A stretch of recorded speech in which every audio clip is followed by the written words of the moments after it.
It's time for change to move into the real work of the universe. And it's time to understand that we use the matter state to reach the level of understanding of the soul of the man.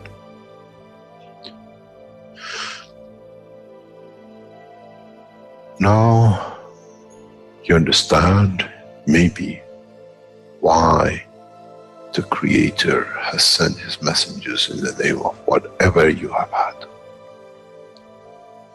Is that they bring the ears that it can be used when the time of the Messiah comes. They can teach the soul and the message, not to oppose, but by them understanding through those who have become Messiahs to give from their souls to these to elevate the job devotedly there.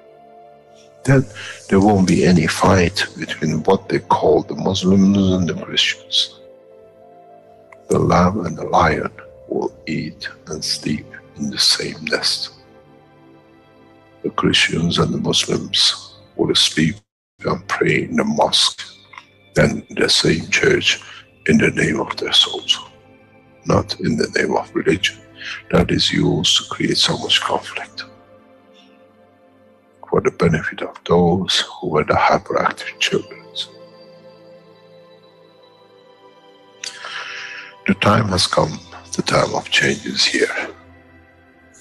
And as I said, my wish is my command. If it's your wish to see peace, the path of peace is laid very clearly. It's the soul of the collective awareness. By giving will create that position of change. No other thing. There is no pen in the soul of the man.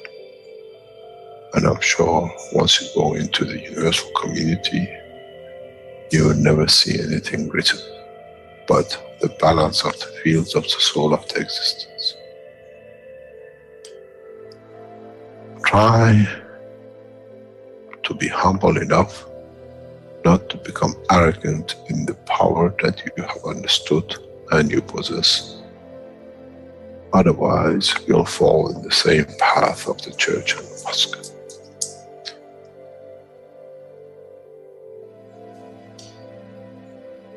This is what we promised, and this is what we have delivered.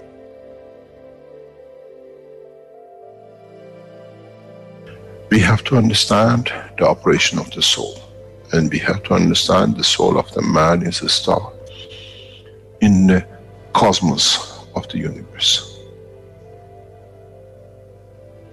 If we compare the soul of the man and many of us, 7 billion in one collection, Earth is like a galaxy with so many stars. When we look in the depth of the universe, we see galaxies with hundreds of millions of stars in it. So is the planet Earth. Carries 7 billion beautiful stars, which are the soul of the man. Carries with it soul of so many trillions of animals, plants, and everything else. So if you look, when someone who does not see the physicality of the earth and its content, what do they see? They see a galaxy with so many beautiful lights shining, each one according to their strength, each one according to their position.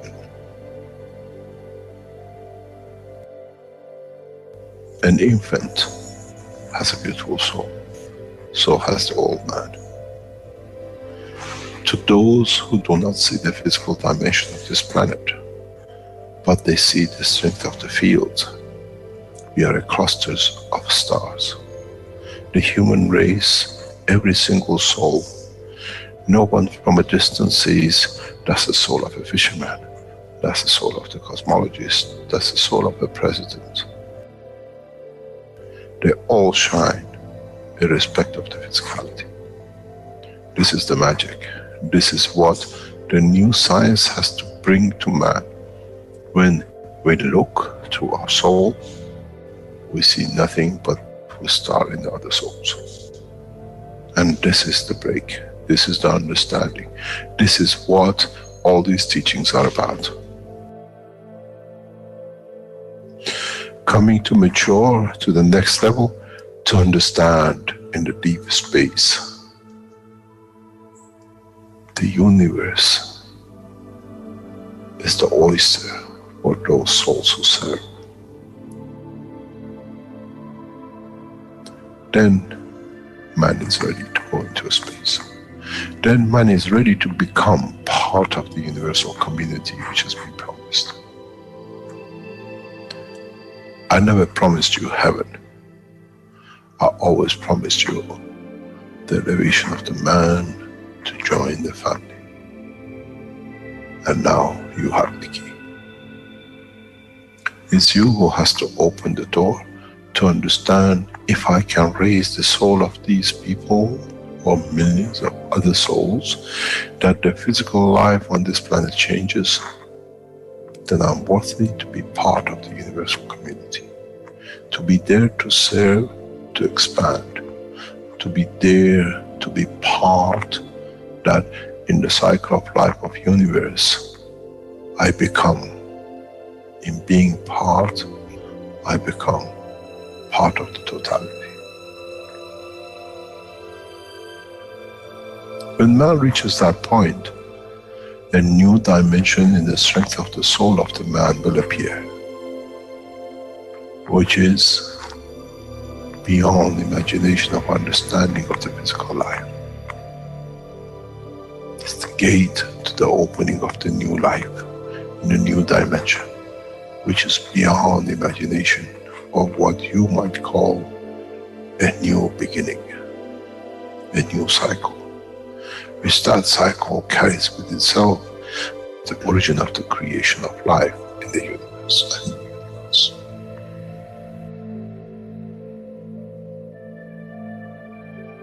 It's the elevation of the soul to serve become the key, not a throne of the physical life. The time is right. The time has come for the man to go through this process.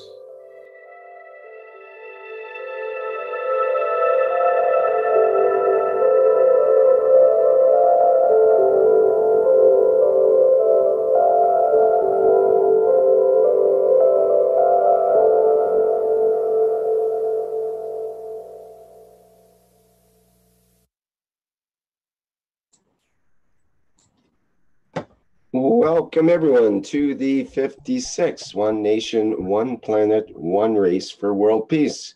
It's Tuesday, November 6th, 2018. This is a production of the Keshe Foundation Spaceship Institute. My name is Rick Crammond. I'll be your host today. We'll be joined with Caroline Keshe of the Keshe Foundation, as per usual, on these 1N, 1P, 1R, as we call them, workshops. And I think Caroline might be there now. I understand she has a difficult connection for the next half hour or so, but we'll persevere. Yes. We will try, Rick. Good morning, good afternoon, good evening. As usual, we will start with a nice cup of coffee or tea as habituals. I hope you all have a great time. And Rick will start with the next commandment and see how we're going to work our way to the understanding of this commandment. Please, Rick, go ahead. I will be stable in the next 15 minutes, I think. Thank you very much.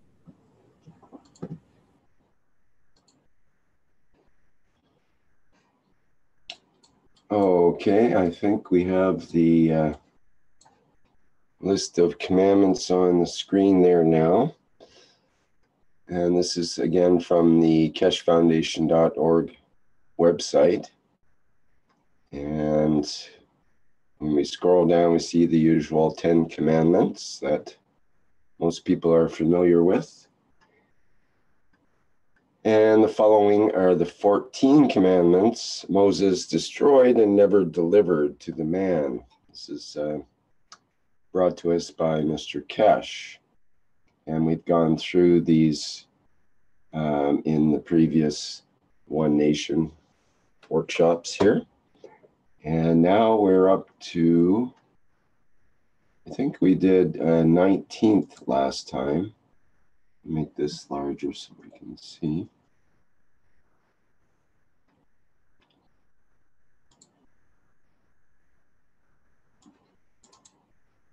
Thou shalt serve his soul. Thou shalt serve his loved ones and his own as he expects to be served by the others.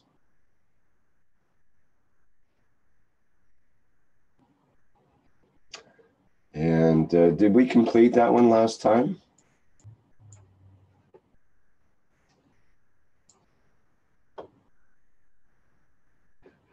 Caroline, do you can you respond or maybe respond? Yes. Which one did we work off with Mr. Keshe? Well, we did the thou shalt not rape with him, and we went back to that. And we did two. We covered 3 of the commandments in one day, as far as I remember. Yes, we did the river of life and love, and accept no path except the path of his own soul to his creator. And I believe we did that one last. And I think we're into number 21, which is thou shalt not possess.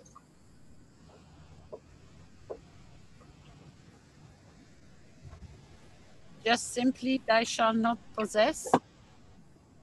Yes, thou shalt not possess. That's the way it's written. What does that mean, folks? Thou shalt not possess. Who wants to start? Is everybody already in, or are we still meager on people walking in? Well, I've got a number of attendees here, and if probably we should just ask if they want to speak. They can put their hand up. I'll bring them in as a panelist. Or if you need to be a panelist, just put your hand up there and we'll bring you in. And we have a number of panelists. It's Shandor here. Hi, Shandor. I'd only like to tell that I'm Hungarian. And Hungarian language has no verb for possessing in use. So we don't say we have something. It's very similar to the Russian language approach. So about possessing, maybe somebody who has the habit to say, I have something, maybe can tell more. Sorry, okay, but how would it be, Shandor, for say I say I have a car, or I possess a car, you might say in say North America. How would it be expressed in your language that it would not have that connection between the I and the car and that possessive, they call it, in between? So there is a car related to me, or there is a horse to me, for instance. And Russian language is similar. So we have no subordination in terms of possession. We have a, how to say, we ordinate the things on a horizontal plane, not on vertical. They are relating the things, one is related to the other, but without to say hierarchy. There is a horse to me, and the horse has a man to him. You understand? Right, as opposed to me possessing the horse, which would be the indicating I have the control and care and sort of my plasma's overcoming their plasma and has incorporated that as opposed to... And when you hit to the ground, you may think about who is really controlling. Right. Exactly. So it's a cooperation. It's a relationship, side by side relationship. It's a correlation. It's not a subordination what we use. But this is a very old language. I think the Russian is also an older language. I don't know about much about the philosophy of having. Well, how does it work in terms of the word I, or the connector that we usually have? You must, in your language, it must be described differently because we're separating. I say we in terms of the North American language or English, let's say generally in the world. It has that I and the link to it, whatever that verb is, and then the action that's you're connecting with. So, or thing or object you're connecting with. In this case, something that we might possess. We can say such a I am possessing something, but it's not used. It's not used. It's really not used. So I have power over something. It's translated in that meaning, but it's not used. It's never used as in terms of having. And when I say I have, we don't say I have, but the thing exists to me. You understand? And does that apply even for the, let's say, the aristocracy, the rulers and leaders and kings and that kind of thing? Would they use the same language, or is that the vernacular for the common people? We have no difference between the language of the elite and the language of the people. So that's why Hungarian language survived how many hundreds of years of occupation by the Turkish, by the Habsburg Empire and so on, and they prefer to choose for politics the neutral Latin language, but they never surrendered the language, and the language was preserved by the whole population. So even the peasants were knowing to read and write, and we had even such a language reform, in the past centuries, and the language survived that too. So it had the self-recovering factor into it. And we had really no different kind of language for different classes.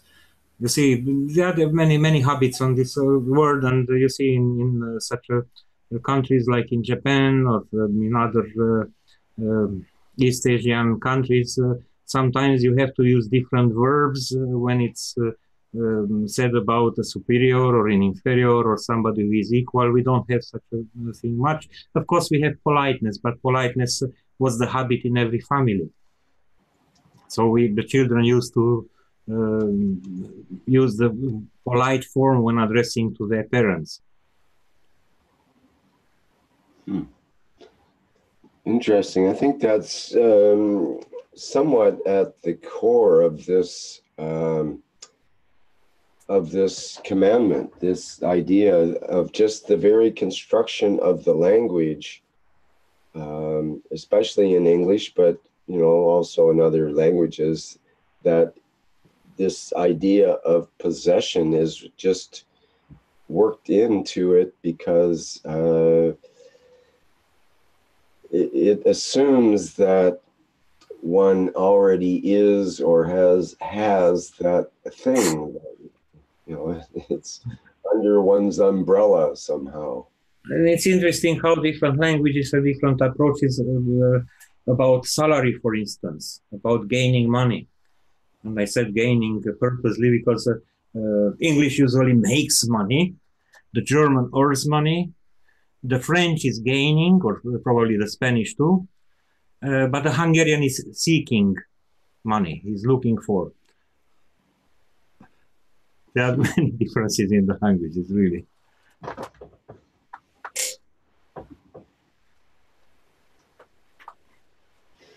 Okay, so what we've sort of established that language is important in terms of this commandment, but what effect would that have in terms of our concepts, or our attitudes, or our outlook on reality, of what reality means to us? And why would this commandment be important?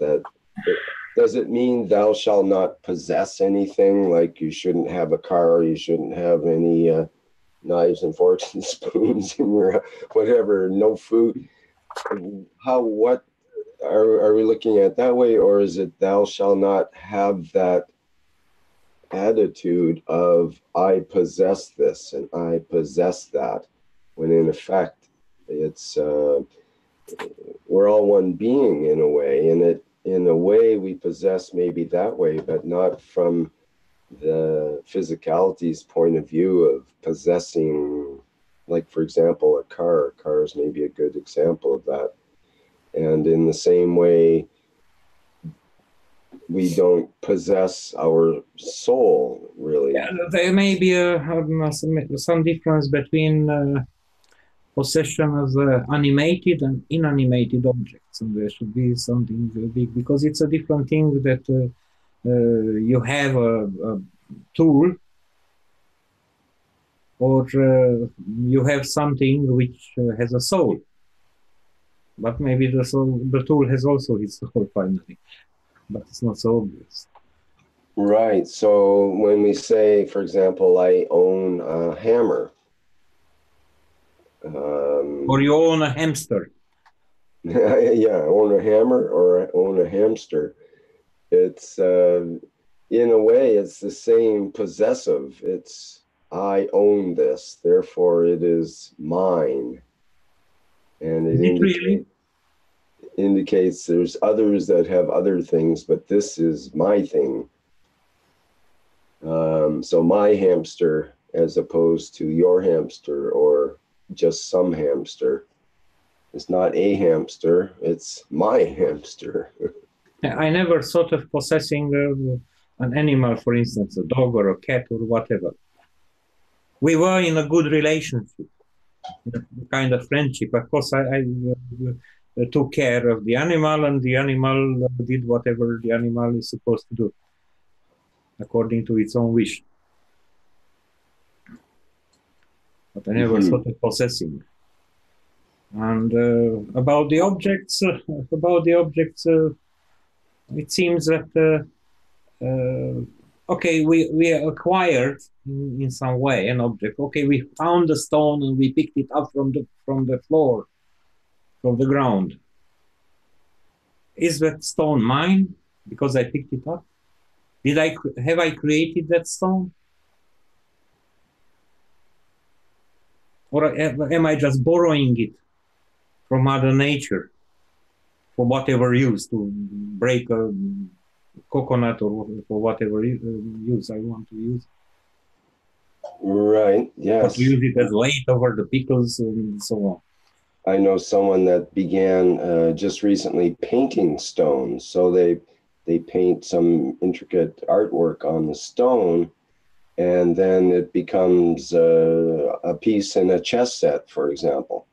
So it sort of attains a different life after the transformation of this painting on a stone. Stone's life is changed, and through the interaction with this human and so on. And does that give that human the right to say, this is my artwork, for example, in that case? Or, before it was clean. My stone. Mm-hmm. Before the stone was clean, now it's painted. Think about creation. Parents, as creators of their children, do they possess their children? Even as creators? I don't think so. Well, certainly lots of parents would have you believe they possess them, because if you were to try to take them away or something, they would certainly show that they... maybe some Belgians. They're my children. They wouldn't say that, oh, that's a child that's being taken away. So there's this emotional connection perhaps with possessing. I mean, that's an extreme example with the children I gave there, but there's other examples of, well, some parents do tend to possess their children, or they believe that their children are theirs, therefore they have the right to control them and their actions and what they do through their whole life, basically. And that becomes a problem when the children become more independent and want to break away from that control and so on. And then usually the parents find out that they didn't really possess that other child as much as they thought they did, and they, might actually end up with a pretty severe break between them, which happens in many families nowadays. And again, about possession, let's say if my relation with the kitchen knife. The kitchen knife is a very useful tool. If it's sharp, you can chop onions or whatever, and you can prepare food. Okay. So now I'm not considering myself the owner of the knife, but I'm a caretaker of it because I have to keep it sharp, to keep it clean. So I have a responsibility for what is, how to say, taken in my charge. But I see people are writing into the Zoom webinar chat on Zoom. So maybe somebody can add something. I saw here Dan, Constantine, and Ursula, Colombia, wrote some interesting things. So maybe they can add to this. Yes, definitely. I see that Pete says he can't raise his hand. Okay. Hi, Rick. Can you? Hi, everybody. Yeah, I'm fine unmuting. So it's Pete, Universal Council for the Polish Language. If I may join the discussion, it's interesting to hear because we started very much from the physicality level, and I think this is how we always start considering these commandments. But even just sticking to the purpose of the commandment, thou shalt not possess. Why shall they not possess? And I think there are a couple of angles to it. One is that we already discussed. For example, you don't possess your children, really. You don't possess a rock that you met on your way, because everything is the same plasma as you. And same as if we look at, for example, possession is a source of a lot of conflicts. One country wants to possess all the oil fields, another country wants to possess somebody else's land. And I said somebody else's, where this fundamental principle, naming that something belongs to somebody is wrong, because if you look at the position, from the perspective of the earth, people killing each other over a piece of hair, of a piece of land, if this was a person that was capable of expressing emotions, that the earth would laugh. Why they're killing over something that doesn't belong to any of them. Each of us is the same, like we consider cells in our body.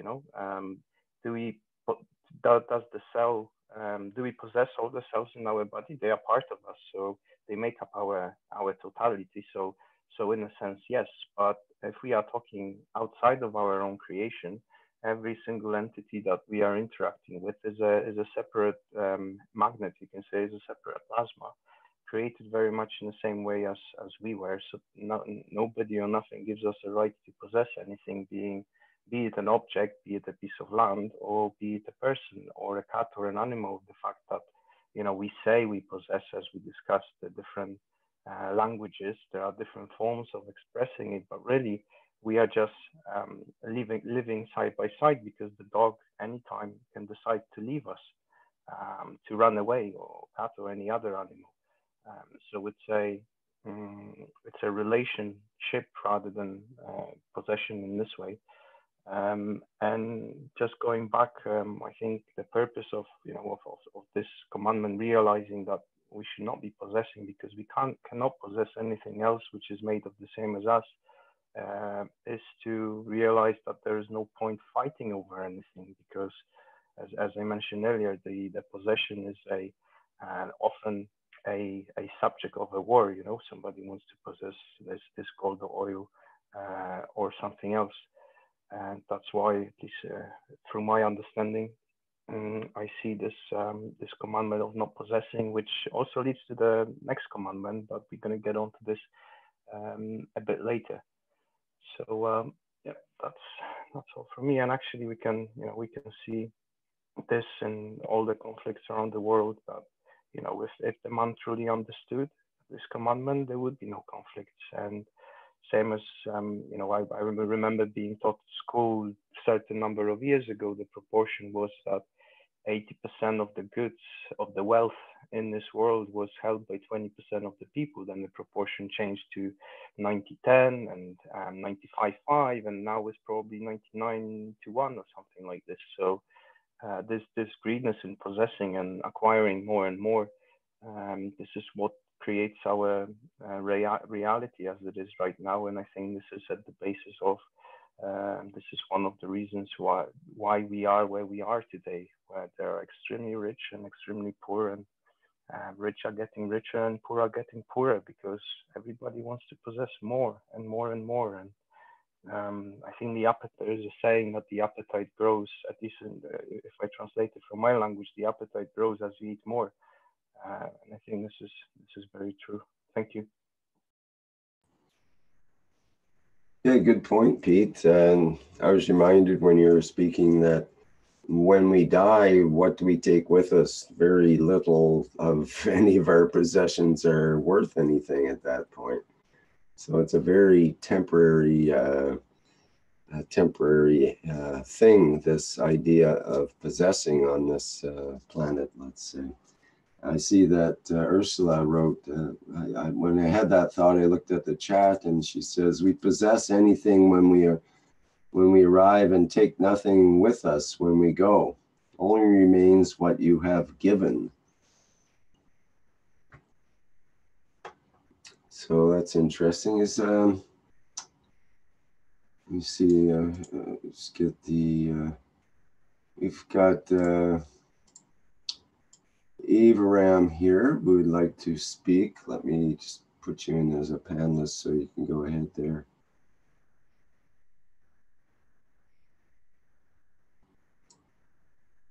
Abraham, do you want to unmute and go? Hello. Do you hear me? You hear me? Yes, go ahead.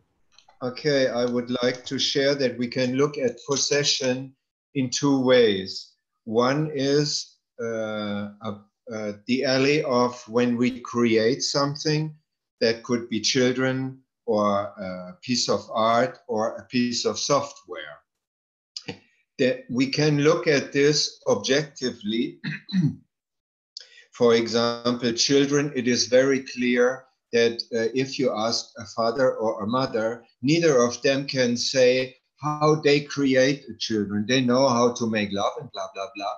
But how to make out of a soul a physical body, they don't know. And anyway, we are not doing it. So we cannot claim that the result of this creation is ours. It's at the most a co-creation with the universe.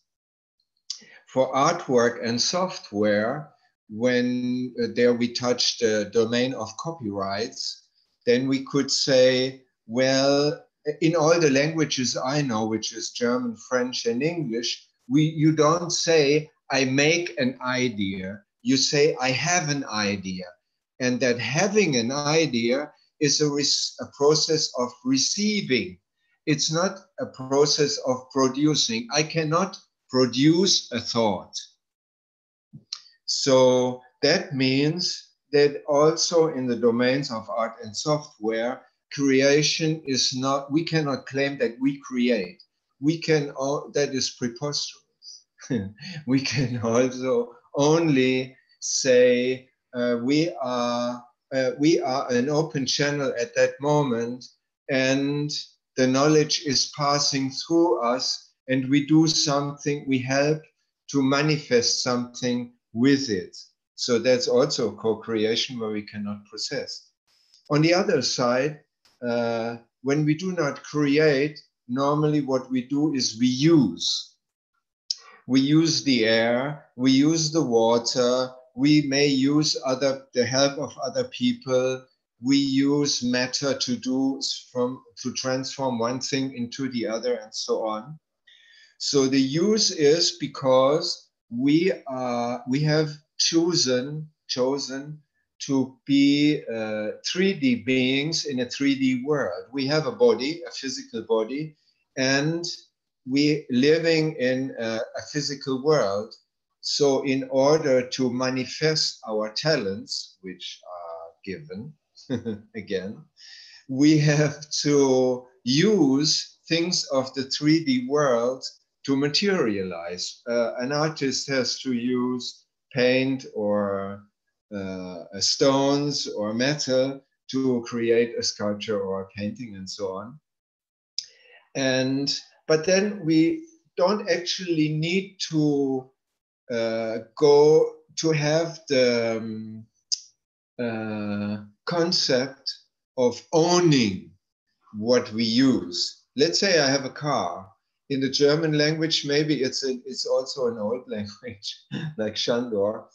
In Germany, we don't say, I take my shower, or I am having my holidays, or let's take my car, I'm going to take my car.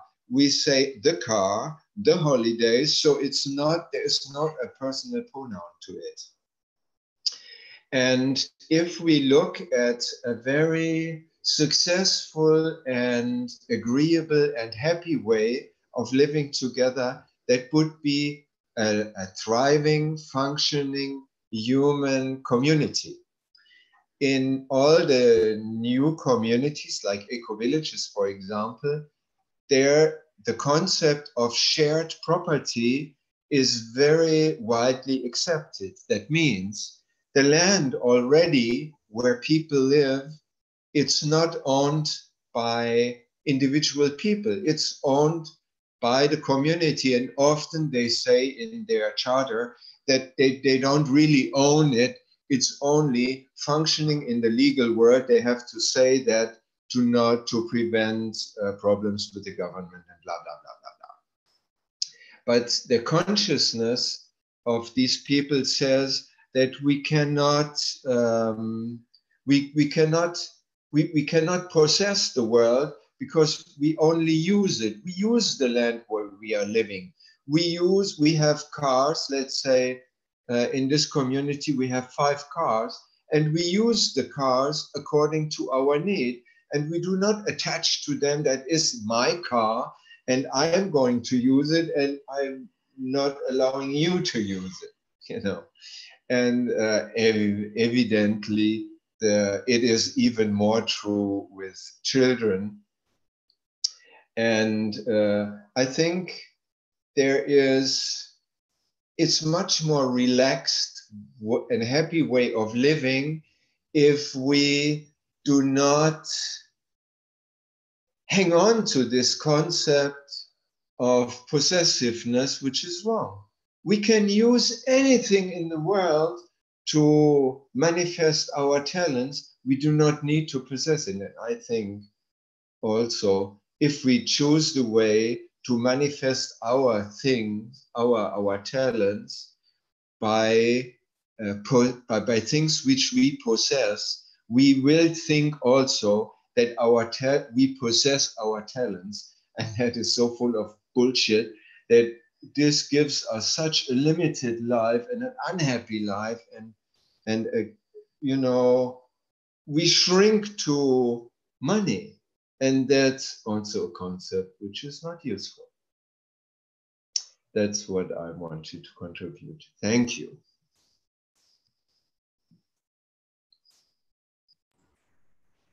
All right, very good. Thank you, Abraham. Anybody have a comment on Abraham or the actual commandment itself, or any other comment you'd like to bring up at this point in time?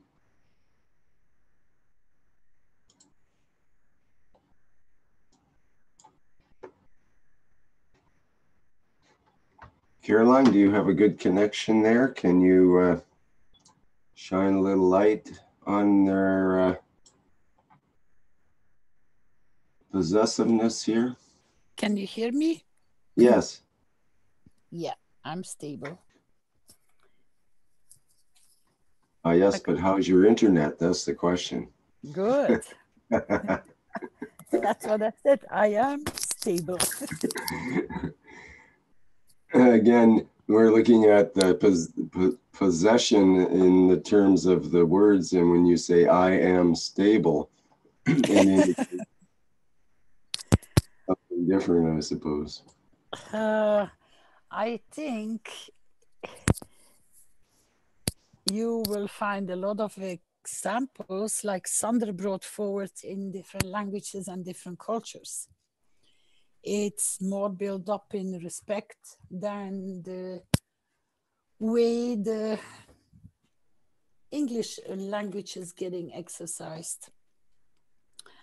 I sometimes have huge problems with the English language because you can interpret it either way you like, you can divert it either way you like, while in other languages, that is what it is and it doesn't change. You can't manipulate the tonations of a language. So with that, we can go in a lot of different ways if we stay in the English language. But if we take the commandment for what it says, I think we have to not only stay with the matter state of possessing. I think unconsciously, we are possessing a lot of things with our observation. And maybe people can give a few examples of what I'm trying to explain to see how and where the understanding sits. How can we possess by just our thoughts? Not by matter state, not by our children, which are physically within our surroundings, but really going through the imaginary world. How do we create possession that feeds us in a way that should not be?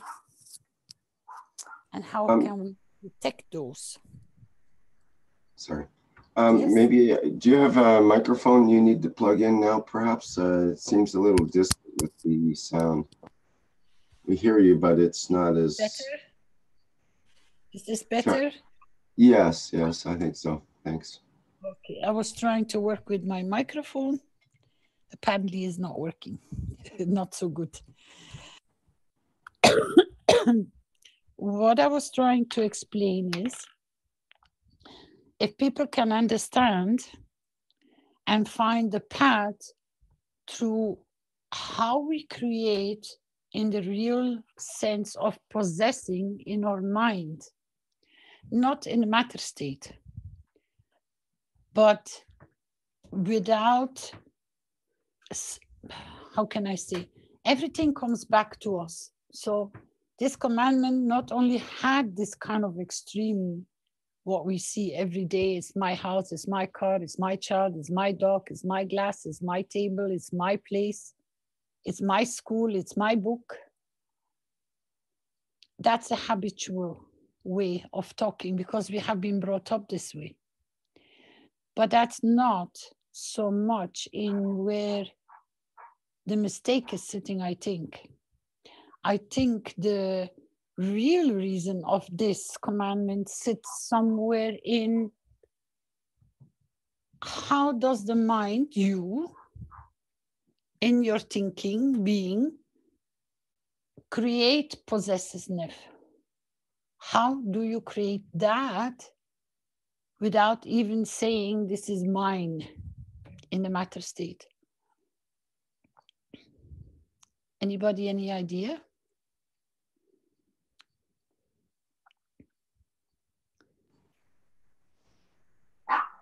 Well, one thing is that comes to mind is just our simple vision. What we see when we are looking out, we would put into categories unconsciously of things that are mine and things that are not mine. If somebody had left a handbag in my house or something, then I would see that and go, well, that doesn't belong here. Well, who?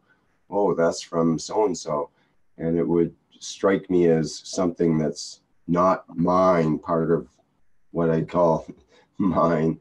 But the same list as you've gone through, you know, my computer, my desk, my, you know, cup, and so on and so forth. But it's unconscious. We don't say it to ourselves, my cup, but we look at the cup and we identify it as mine as opposed to some other. So it's an automatic, we accept or reject the things in our vision automatically according to that possession sort of domain, I think. I think that I'm going to take you to a different road. It's more in the sense of, you know, when you have the... Yes, Topoli, you're very busy. Come on. Our mascot is very busy today. Just 1 second, please, before Well, you... maybe it's good time for Gatua. I think it was Gatua who was going to say something. Yeah. Yes. Hello, everyone. This is Gatua. Hi, Gatua. Go ahead. Yeah, thank you very much. I would like to comment about this, the thou shalt not possess. And I want us to look at that commandment together with the more we give, the more we receive. So here we are talking about the soul and physicality, in my understanding. So if the soul, the more we give, the more we receive, recognizes, that saying recognizes that not so all souls are ever giving. So thou shalt not possess is directly refers to the soul that possesses, let's say, for example, knowledge, but does not share unconditionally. That's how I would understand this. And the body of carrying that soul, the carrier of the soul, because it resides in the center of our brains, of course, is for the most part, is in conflict with the soul. So it does what the soul does not want to do necessarily. So it possesses in this case, so that the soul wants to share, but the physicality kind holds it back. That's how I would understand this commandment. Thank you very much. I would like to answer Carolina. Yes, go ahead, Abraham. If we can look, we can maybe better understand our situation, why there is this urge to possess people and things and stuff and money. If we look at other beings like the vertical beings or animals and vertical beings, they do not have the same mind as us. They use everything they are living in for their benefit and the benefit of all, of the totality, without any possessiveness. And even if we look at, for example, animals like cats, they have territories. That doesn't mean they possess this territory. That is more a playground or a situation they have to use to enable themselves to procreate, for example. I guess that's the reason why, or to make sure they can use the resources they need to survive. But now we humans, we have a mind, and this mind has, the fallacy of this mind is that it separates things, because we're living mostly, unfortunately, still in the material world, That means we separate ourselves from soul, we separate ourselves from our emotion, we separate ourselves from our children, our mother, our loved ones, and everybody. And this separation gives us a lot of fear and a lot of uncertainty. And to compensate for this uncertainty, we try to create something I possess, which then becomes like a castle around ourselves, which is protective in the first glance, but look deeper into it, each castle or a gated community, how they are called today, is a prison, seen from a little deeper level. So that means if we leave reality in the sense that we are not separated from anything and anybody, then we do not need to possess things, and then we can be free, like animals and trees and bacteria and viruses already are. Thank you.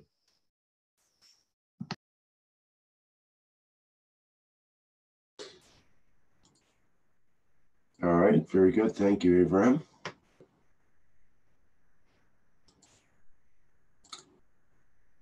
And just looking at the chat here. Oh, Caroline, go ahead. That were two nice indicators on a different platform. I was trying to go even a little bit higher in you know that we spoke about the behavior of, let's say, the angry person, the je m'en fous, that doesn't care, the poor me. Those are usually practiced on the energy field of somebody else. I was trying to go into that direction, that when you play, Topoli, that's enough. When you play that kind of behavior, you go and try to possess the energy of somebody else. Does that create a better image of what I was trying to direct you into? And isn't that the most sufficient, applied, practiced energy of possessing? What do you think?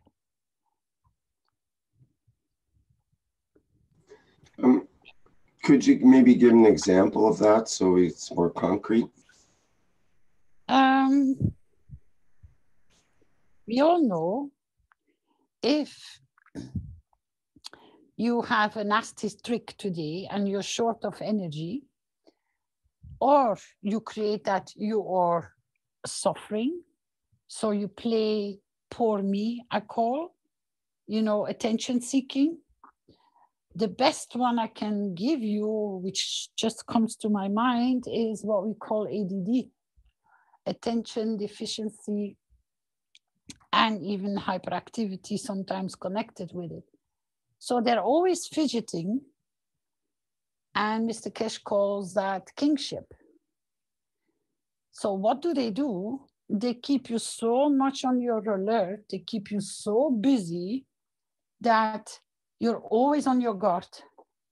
So they're feeding off your alertness because you're releasing that attention span to them. That's what we call vampire. That's stealing energy. And I think that is the oldest, the most exercised practice than actually calling what you worked for to say, this is my car, this is my house. Because you worked for it, you earned it, you done something for it to be in your possession. Because we all know, we all understand that even matter state, when it is in your possession, is only there for temporary base. It's only there for a temporary time, because we all know at this given moment, we all walk the same path. That when we pass over or we die, the furniture, the house, the car, nothing goes with you wherever you go. So that is more an expression of what you've earned or what you have been given to. There is, of course, a difference between when you obtained it, when it was not yours, actually. But the biggest problem in possession, thou shalt not possess, isn't that the energy game which is getting played so badly everywhere? Maybe you understood it better with the ADD, with the kingship. I think that is a far more worse in trying to possess somebody else's energy and knowing how to deplete it, that the other person hardly or barely can function normally anymore. Did you understand it better this time, Rick? Yeah, I see what you're getting to. Yes, definitely. And I think that is a well practiced. You find it, I will say, even in movies, in news, in friendship, in relationship. And what do we get continuously back on our plate when we receive corrections is when we have gone out of our way, obtaining something in that kind of energy level faster than in a matter state level. Which means that it is something that we are most probably not even so much aware of. That how we use tonation, wording, even physical expression to literally get the reflex from the other, but confirmation to yourself, I exist. Because we don't, or we have not learned how to stand in our own field strength, that we don't need that kind of way of working from others to deplete them from their energy. Anybody, any thoughts in that direction? Well, definitely it came to mind the idea of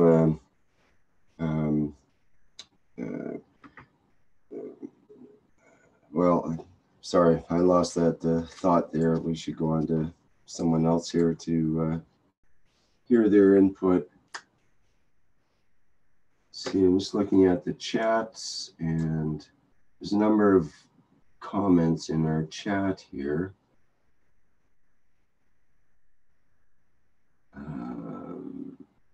Mark says it all comes from the Creator and will return to the Creator. So what is the man fighting for? A false construct set up in the mind of the man to possess. Giovanni says, remember about giving energy to others by the soul level. It is free, you take, you give, and got back. So no possess.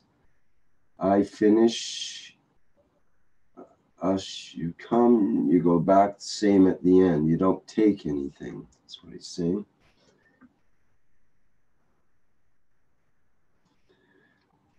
Okay, so, but what you're indicating, Caroline, is this idea of attention and how attention gets directed and pushed and pulled, and I think it gets down to the attention of our soul, the attention of our essence or essential self, as opposed to maybe the attention of the physicality.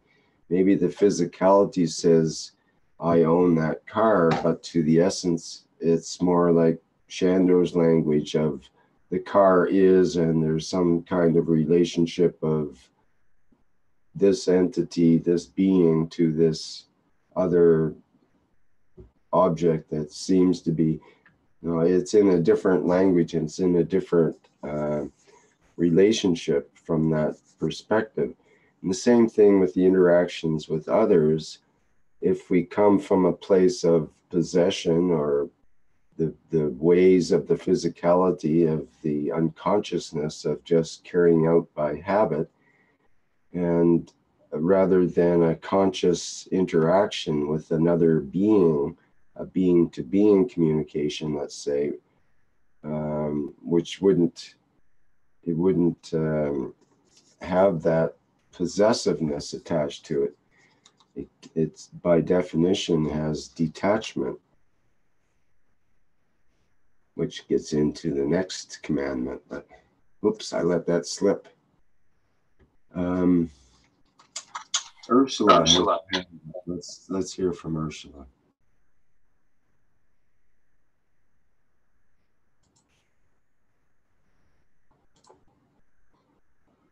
Yes, hi, it's Ursula. I'm Universal Council Spanish, and I would like to share my feelings. Very interesting, this session about possession, and also about vampires, because there are so many in this moment, because there are many fear in the world with everything what is happening, and we are losing so many things, and people getting sick and poor, and it's like those are sinking. They take those over to do not think so much. And also this jealousies when some have materials and nice houses and nice car and nice dress and all this, and the other one who cannot buy it is worried because he cannot do it.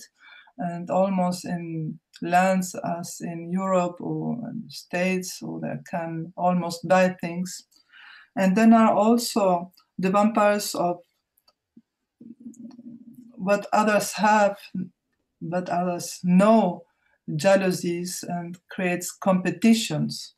And this is very, very interesting what is happening also, because there are many joy stealers. When you are happy because you reach something and you feel that you feel good and bright, and the others will come and will push you down and say bad things about you, and it's not good what you are doing, and all these stealers. It's very difficult also to overcome these situations. We many must destroy to confirm their existence as to have enemies and conflicts. And this is what is happening most of the times, also in classrooms with children. They start to doing this because there are competitions and there are notes. And I have the chance to assist in a school without notes, Steiner Schule, it's a school where there are only talents to rise and to be happy when others reach something and do it right. And this is the case what is happening now, that many of our friends do not assist to what is happening and don't believe what is happening because there are fears.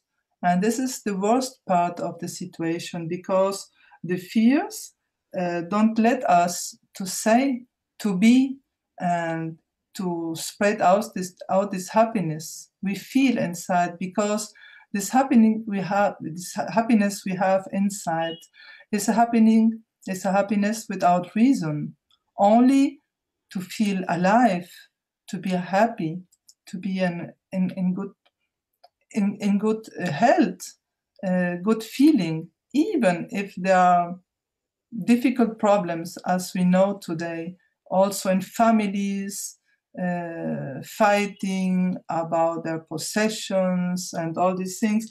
And there is now a possibility to rise these souls in other dimensions, and it's really possible now, and we know it as knowledge seekers.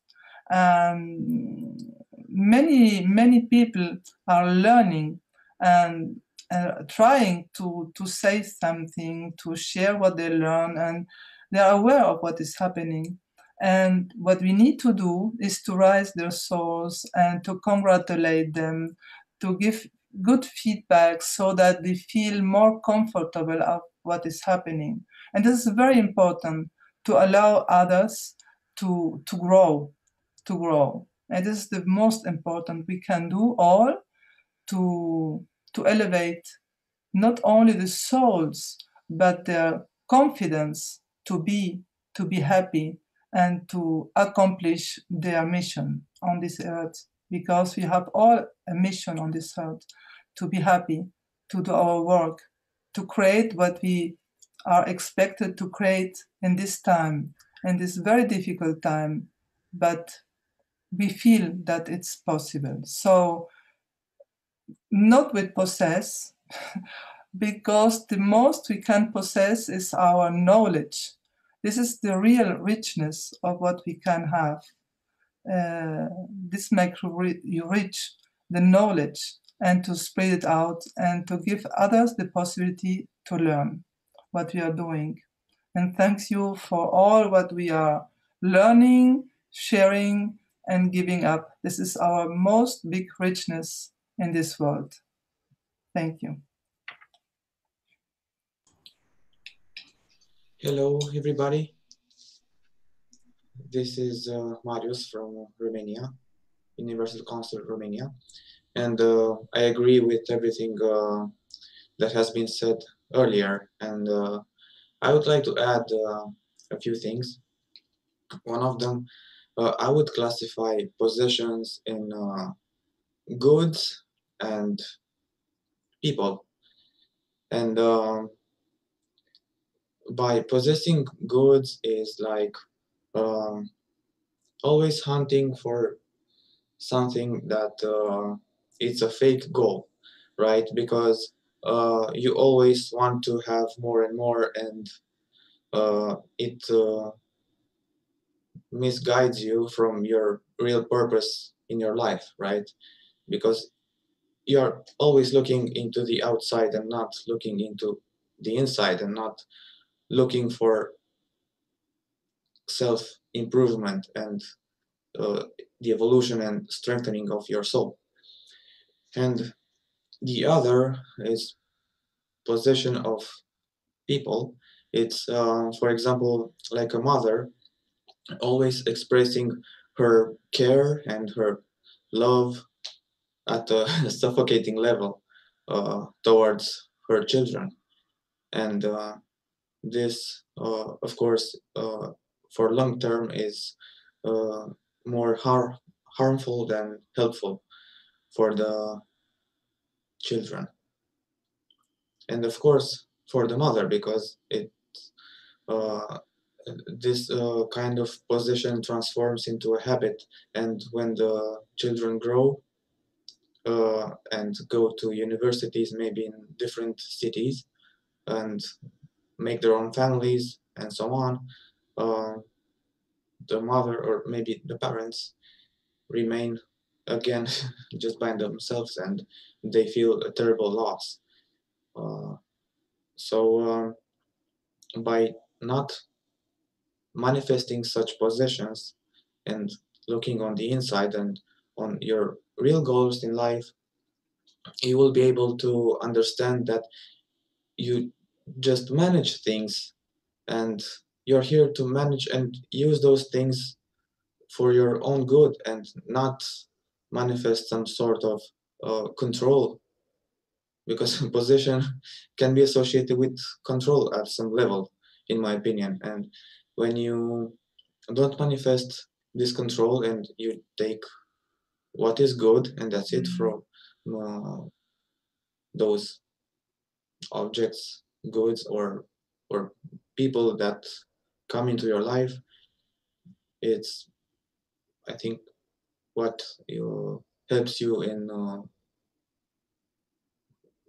improving yourself. Thank you very much. That was all I wanted to say.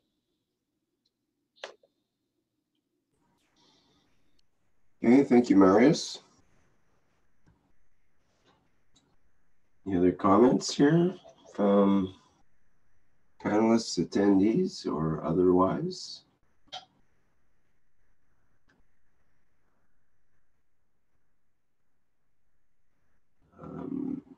This is Moshfek. Perhaps we may want to look at this in a slightly different way. The soul. The soul. Can you maybe speak up a bit there, Moshfek, or get a little closer to the mic? It's a bit weak. Go ahead. Can you hear me better? Much better. Thank you. Okay. So perhaps we can look at this commandment from the perspective of soul's evolution.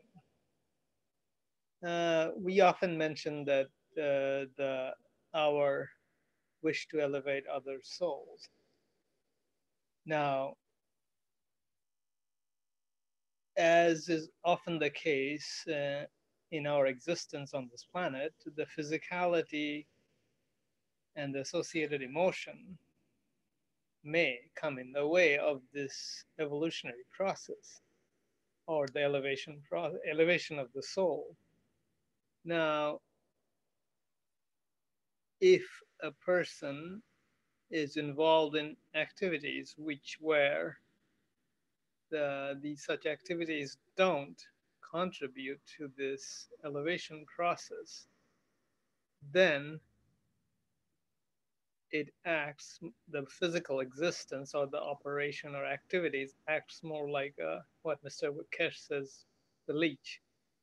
It drains the soul's growth, or it diminishes in a way the soul's capacity to contribute to the creation or the creative process. So, and there are those here, and sometimes I may be doing it, which we do things to our friends, families, and unknowingly often, which takes them away from their journey of this elevation process. Now,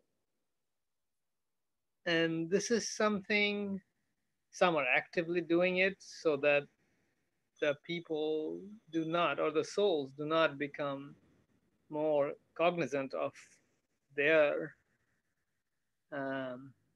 existence on this planet. So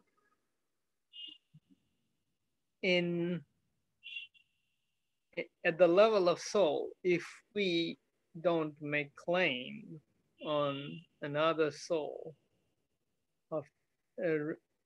by distracting the soul away from its journey, that would be what I would call not possessing something or someone.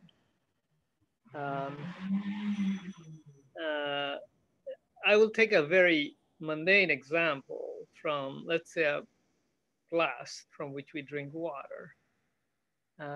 If we break the glass, it doesn't function. And in a way, somebody who needs water at some point may not be able to use it in that case. So the function of that particular glass in the scheme of things, in improving some beings that would be using it, is being denied. So even at the material level, if we let's say hang on to this glass or destroy that glass, we are taking away soul's positive contribution to the creation, be it a glass or be it a human being or any other animal. But this has been actively done by many, and unknowingly, some of us who are influenced by them are doing it unknowingly. So this commandment is in a way a reminder that we, in our little actions, may be able to let go of this attitude of possession so that the soul can make its journey. Thank you.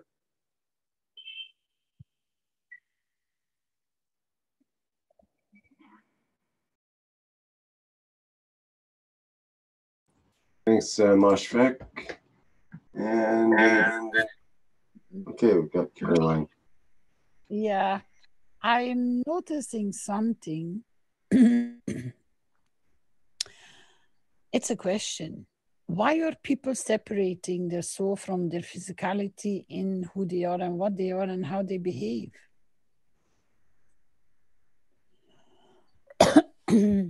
Why is there a blame on one and not on the other, and on the other and not on the one? Why would we separate what we are in thinking, mind, spirit, physicality, whatever name you want to call it? But why are we separating it? So the soul is has nothing to do with what you do on and as a physicality, and your physicality has nothing to do with your soul. How can you separate those things? It's impossible. It's the same way as Mr. Keshe was trying to explain, and I'm now going to go on a level or on a table of that oxygen never penetrates the lungs. It's proven that it is impossible through the sizes of the substances which we need to breathe. So if we are all accepting that the soul is seated within a certain position in the brain, it is within our physicality. And if we understand that our eyes or ears or mouth is closed and we are not moving, then who and with what and how are we communicating? Isn't it so that if I close all those gates, the eyes, the ears, and the mouth, then with who am I conversing? With what am I planning, conscious or unconscious? What is racing within, let's say, our brain? It's only when that command goes out to move or to get up or to go to sleep or to eat or to dress that the physicality starts moving. So the order is not coming so much from the physicality on its own. We do a lot automatically, yeah. But the majority of all our decisions and our interactions are first created where? So I think we have to redefine, maybe in this commandment, who is possessing what? It's one or the other. But what if we create a partnership in the full understanding? My physicality is not going to get up unless my brain gives me the instructions, or it shoots through my head, oh, I better go and do that, or it's time to get up. Why separating something when it's one? And I noticed this in a lot of conversations. People try to separate, and this is also with the behavior of all the commandments. It's always somewhere else, but it's never within themselves and from themselves. And the conduct of, and the ethos, what we're all learning, especially through the teachings on the soul level, isn't it that we are mature enough to take responsibility of all our actions, which means the mind and the physicality, because that interaction is inseparable? Anybody, any thoughts about that?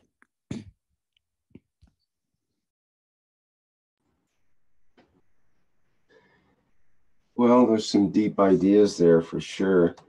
What about the idea of detachment? Is that not a separation between the soul and the physicality? And have we not been told that the physicality is the leech on the soul? Ah, no. The lion and the lamb are supposed to become peaceful with one another. Detachment means that you don't possess. Detachment means if it's there, I use it. If it's not there, I have no need for it. Detachment is in a lot of ways that shall not possess. Well, that's the way it goes with the soul and the physicality. Thou shalt not possess the physicality. No, you have to integrate. Mr. Keshe says you can travel with, he never separates them. He says that until today, the physicality has encapsulated the soul. It's like a prison for the soul, but it's also an incubator. It's a temporary state before the soul on its own, if it is mature, will take its own positioning and moves on. Well, that's the point. Right? That's the detachment. That's the separation. And that's what we can learn in this lifetime to practice. I don't think so. Okay. Well, we have a major rift here, let's say. What the understanding on my point of view is, you can travel with your physicality. That's what he's saying. You can carry, that's why he's teaching in the space technology. He's teaching you how to make the envelope, how to pack and wrap everything, and you can move it and you can go wherever you want, and you can appear and reappear and disappear, and you are free. The only thing is, we haven't understood yet that we can carry our physicality. We don't need to lose it. So that's not the detachment.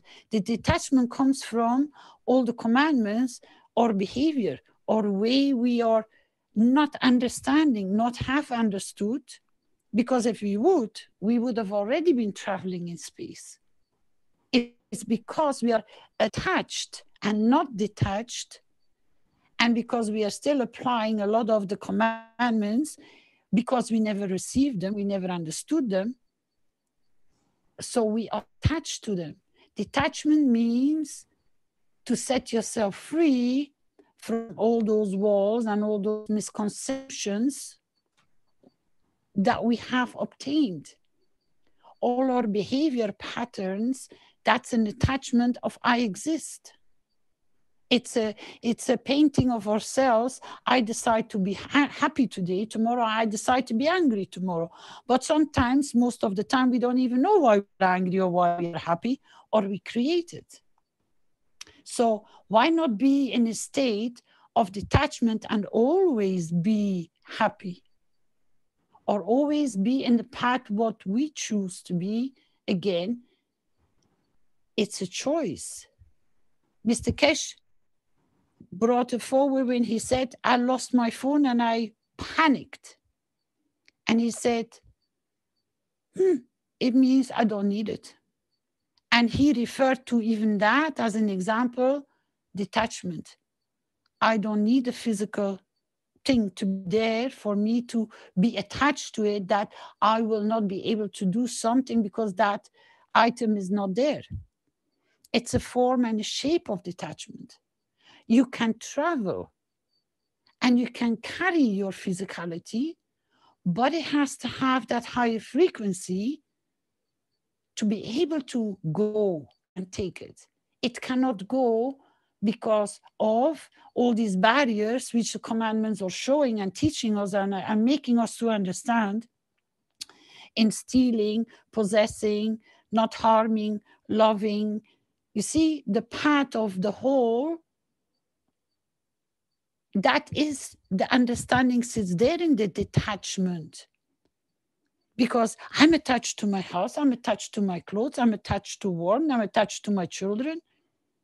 While in so many ways, we should respect them with their freedom. Then that's the real love. That's the real, even your physicality, we are possessing one or the other way. That's why it's called, or what Mr. Keshe was referring to when I brought the painting up, the lion and the sheep. Once that conflict is solved and sorted, that will bring that completion. I can call him in and we can have a good debate about it, Rick, if you want. Well, I think we're talking about the same thing here, basically, but we're coming at it from different perspectives, let's say. Yep. That's what I said. It's my interpretation of detachment. It would be good at this point. I mean, we've got what, two more commandments to go. The detachment, which is the next one, which is what, 22, and then we got 3 detachments. There we go. There's the 23rd, which is thou shalt believe in one creator for all men. So it would be good to get Mr. Keshe in. I'll try, Rick. I'll try. At the point where we're about to detach here and let go of our possessiveness and all of that. We're about to step off into the void here. We might need some guidance. I will get him. Just give me 1 second. Let's see, because I think we need some support in those 3, because the interweaving is so close, and to separate them so distinguish is not so easy. Not for people which start working and understanding of it. So if you see him popping up, Rick, it means he has responded to my call. I know he can't because he tried to. Just give me a second, please. Yeah, very good. In the meantime, we've got Arno with his hand up, and allow you to talk there, Arno, if you want to go ahead. Oops, I don't see your microphone now.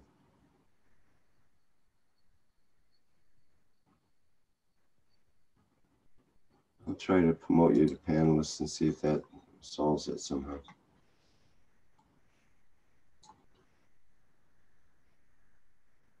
And we have Adrian. Did you want to speak? Hello.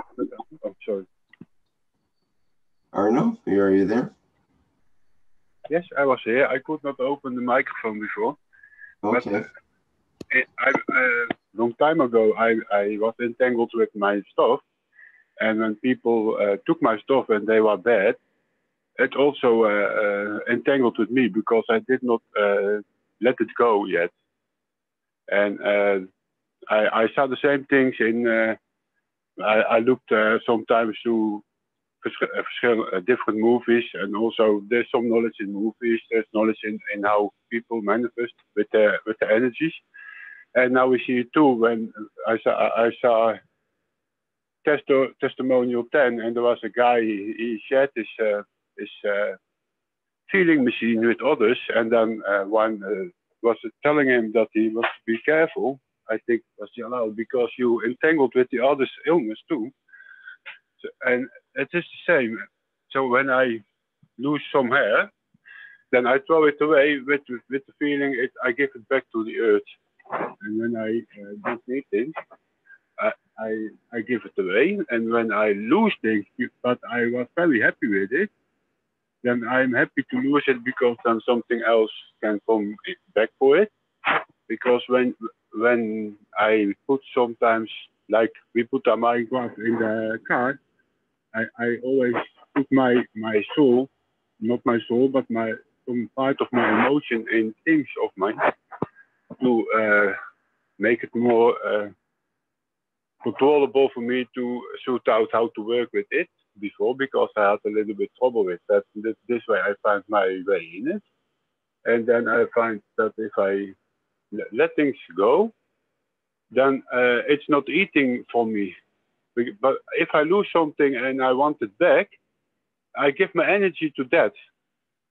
And because before nobody knew what microwave was, and I did not know that time too, then I wanted so badly back because I was fear that I don't get it back. So my wish was, I don't want to get it back, because that was my fear. And if you let it go, then there is also a bigger possibility that it comes back to you if it's needed to be back in your hands again. But if you are afraid that you lose something, then you also put it on places where you can't find it back, because when you can't find it back, you also can lose it. So that's tricks of the meta brain pressuring on the soul. But yeah, I think this is a little bit that those are not possessed, because when you don't possess, you put everything in place to find it back because you need it for that, or you need to manifest that. But if you put it away because you are eager to it, so you are afraid to lose it, or other emotions come between it, then that is entangled with it too, and then you can let it go easy. But it's so everybody can do it. It's very easy. It is like remember it as so many times that you let go everything, and then when sometimes you see you still have that you want to keep it, but through time you learn yourself to lose that piece of yourself, that pressurized possession. I need it. It's a kind of suffering. Yeah. Okay. Thank you. If I may just add an idea. If you knew artists in your life, maybe you are an artist, or maybe you have friends or family members who are artists. Have you observed that artists don't mind having things? Yes. Because they create. They can have an abundance. They can create things. They don't need to have. Sorry, Arno. You had an idea and I interrupted. Yeah, you are right. This is the same.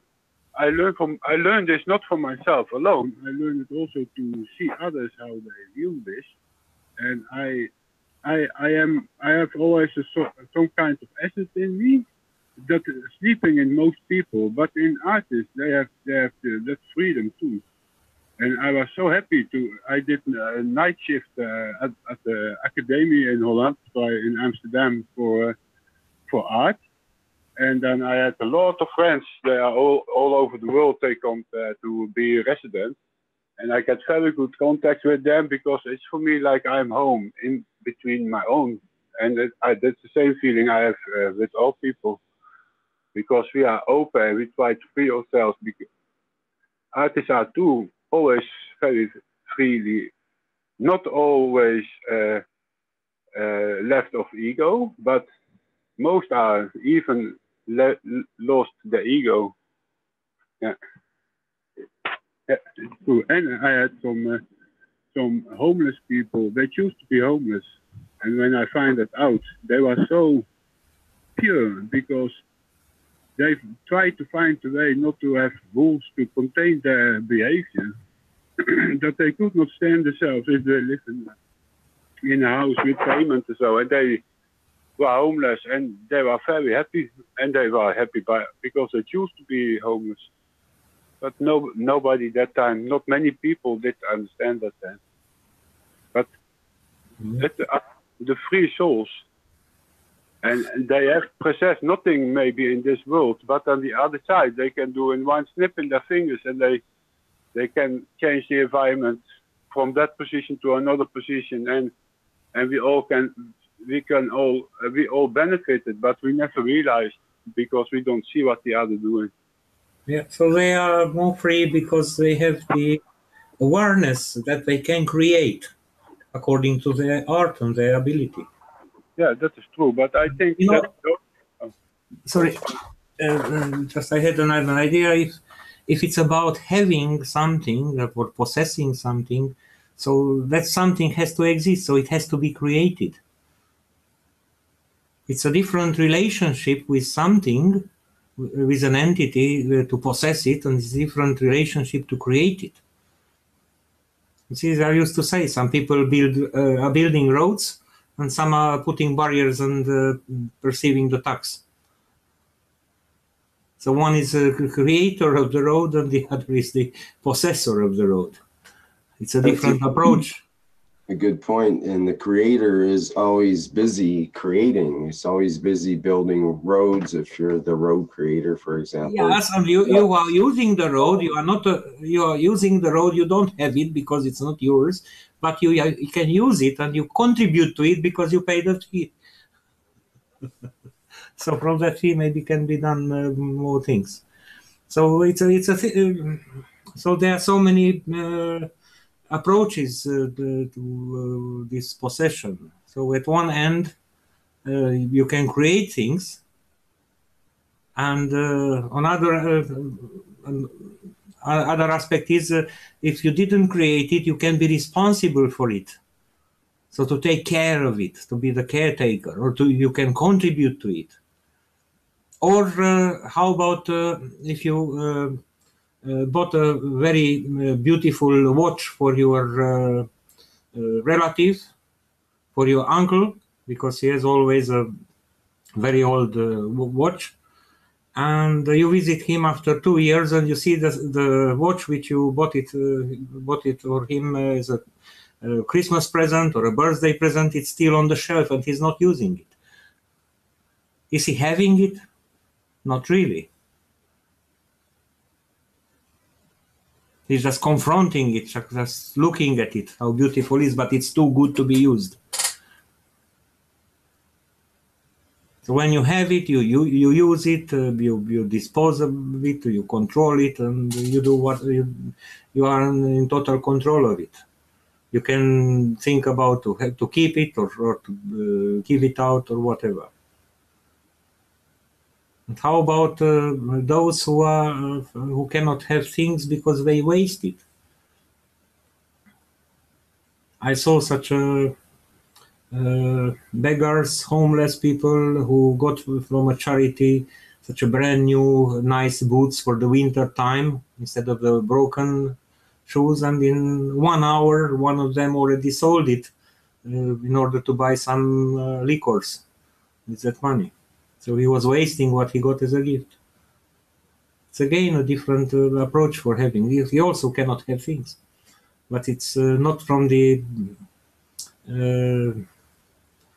approach of the creation, but from being the part of what has been created, and is going to waste or to lose it, or he can say he doesn't have it, but he had a pair of shoes. Sorry for the long speech about that. I just wanted to open your minds about more aspects which you can observe related to possession. And at the end of all, look how we appear in this world. We come on this world naked. And how we leave this world. Can we take our car with us, or our home, or whatever we acquired in the lifetime? The soul leaves the body without taking all the physicality with it. I just had to add this there. And where is your freedom? When you have things, or when you have things, or when yeah. Sander. Yes, Caroline. May I make a point in when you say what you just said? Is do you remember when Mr. Keshe explained that your body, your physicality is releasing how many Hiroshima bombs in energy. That's what the soul is receiving from the physicality. That goes with the soul, with its Sorry, energy. barely hear you there, Caroline. Something wrong with the connection. I can hear it Is it better now? I slightly. think Hello? it Can you seems hear like your microphone's not connected or not selected, perhaps. So I Can you understand hear a me? lot of energy is released at the moment of departure of the soul from the body, and the soul can receive some part of that energy. But Oh, there is a lot of matter state stuff which remains into the coffin or goes to the crematorium. So not all yeah. goes there. Yes, Sander, but if it has released, it's not the soul which is releasing it, it's the physicality which is releasing it. So all the energy which is compacted like a field strength, that is given to the soul. That's what the soul takes with it. The rest is literally, it's emptied itself. Then it's only the viruses and the bacteria which are going to do their job in dissolving, because that becomes food. But the majority of what it obtained in its lifespan, when it was here, when it's releasing, that's a lot of energy, Sander. I know that you're speaking about you don't take your car into your grave, that's for sure. But your soul is on a journey here in its physicality, and the physicality is part of the structure, but it has also obtained a big addition to the soul for the soul to departure with it. Okay. So that's why Kesh was explaining in the videos which we are using at the beginning or at the end sometimes from the Universal Council. He is specific in the last few slides of it. He is explaining it, how much you will carry, and the decision of how you will obtain is happening here right now. So we are in a process of obtaining by understanding these commandments, where to make the path easier in how to obtain. Before we learned about the soul, to us, when we die, we go in the coffin, we go and get burned, we go whatever. The process, what in each culture, it's different. But the release of the energy, it's not changed.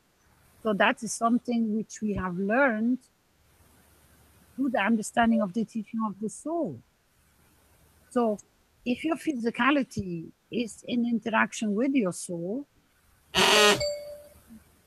you feel that you can, I'm going to give it in a different way of example. You know, when you decide to correct something, you get like a shot of happiness, relief. You feel good for something you corrected that you made the wrong way to put it the right way. And when you have done something wrong and you start really worrying about it, what you have done wrong, your energy goes down. So it's even simply in this aspect that you obtain energy and you lose energy. So you drain or you add. So it is, the commandments have been given on soul level. First to be understood like the Gans waters and the nano coating in the matter state, but we are trying to go above the matter state. We are trying to understand what does it give us on the information on soul level, because these tablets, these commandments were given on soul level. First, through the working in the matter state, when you say don't steal, everybody straight away, that's what Mr. Keshe says, you won't steal from your neighbor, or you won't take a chocolate from a shop or something indoors. But how many people stand still and say, where shall I not steal from my soul? Which is far more important if we stay on the level of the understanding that these commandments are and were to be applied on soul level. Because when Mr. Keshe comes in, he does not so much go on he always compares the physicality, but always on the soul level, and how it is beneficial and what it will serve you when you start traveling into space. He even says, he explained, I think it was last Thursday or the Thursday before, he said, even with the difficulties and sometimes the mistakes that are made, because the universe, the universal community, sees the direction of your intent, the direction of where you're applying this kind of energy, of this kind of what you're going to do, they see it that your intent is to serve the bigger picture, humanity, the universe. So implementing more souls will benefit from what you're trying in your intent to create, although you might make mistakes, and most probably you are making mistakes on that path. And he says, but because the universal community is observing it, the punishments or the corrections are not so much. So they redirect, they re-guide, that it always lands on his feet the right way. He said it quite a few times. He says, not a single soul will be harmed with and through this knowledge. Not a single soul. So he's directing on soul level, but also working on and through the matter state. So the physicality at the end doesn't matter so much, because he's elevating you on soul level. And he says mistakes can come up, but because the whole universe is observing, they know your path, so they are interacting with us, that the biggest mistakes are getting corrected because we get the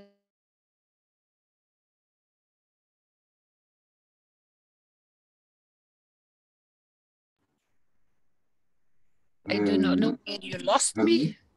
The biggest mistakes are being corrected, I think you last said. Yeah, it was a very short in and out. Yeah. We receive guidance, we receive support.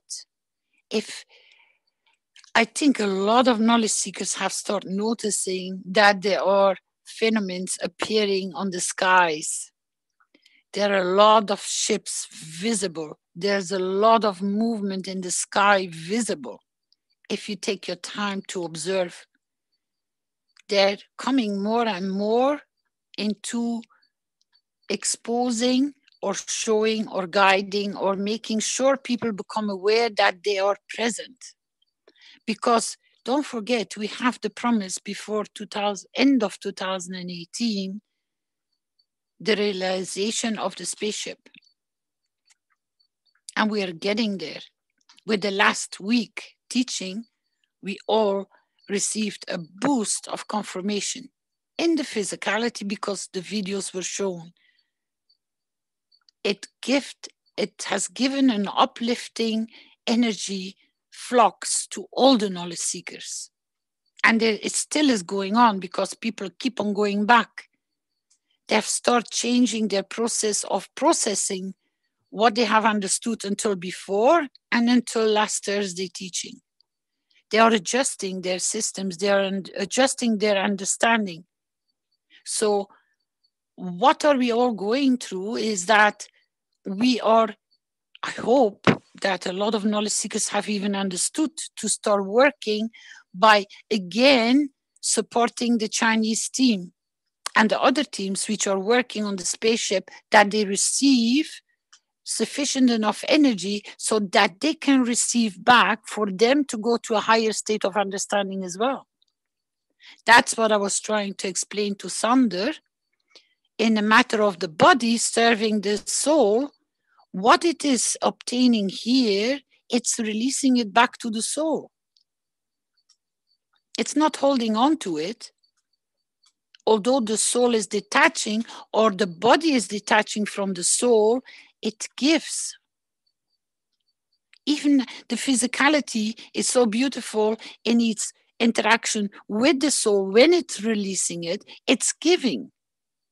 Because you're a composition of how many trillion, billions of souls in your physicality? And each one of them in each cell, when the departure of the soul that the physicality is letting go, but now Mr. Keshe is teaching us that we can carry that. We don't need to separate.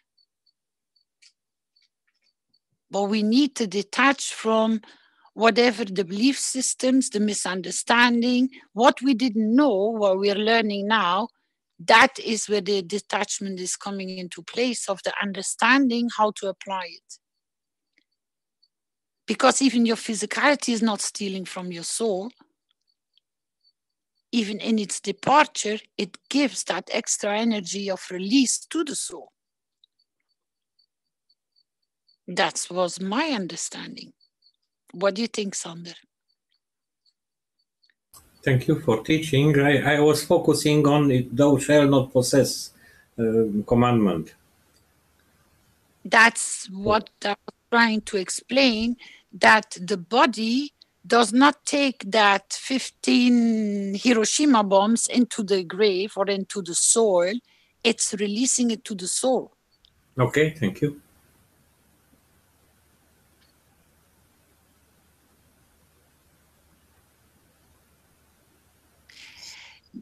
It's in this acknowledgement that we are that beautiful, we are that powerful. If we carry that kind of power, you can understand how much we can change.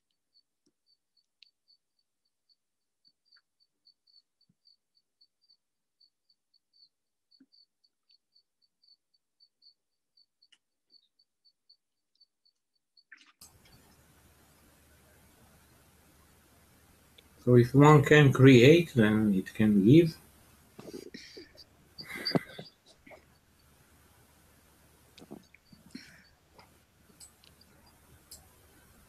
Hello, Mr. Aino. May I say something? Sure. Good.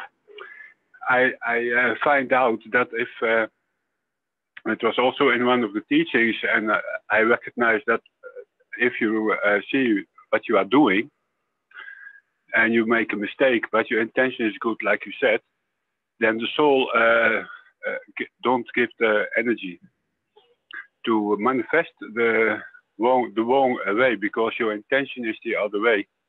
It's like when you are somewhere and you can hide, and you want to take a shield, the souls who are watching, they don't allow it because you can hide. But when you have a child and you are somewhere and you get that energy, other souls are seeing that, also living souls in their dreams. And then I think when the souls are like they are collective, see there's no other way, and then it manifests, and then they get the shield, and then the plane don't question on them. And that has truly happened some years ago in Italy, because the plane did not fall on the city.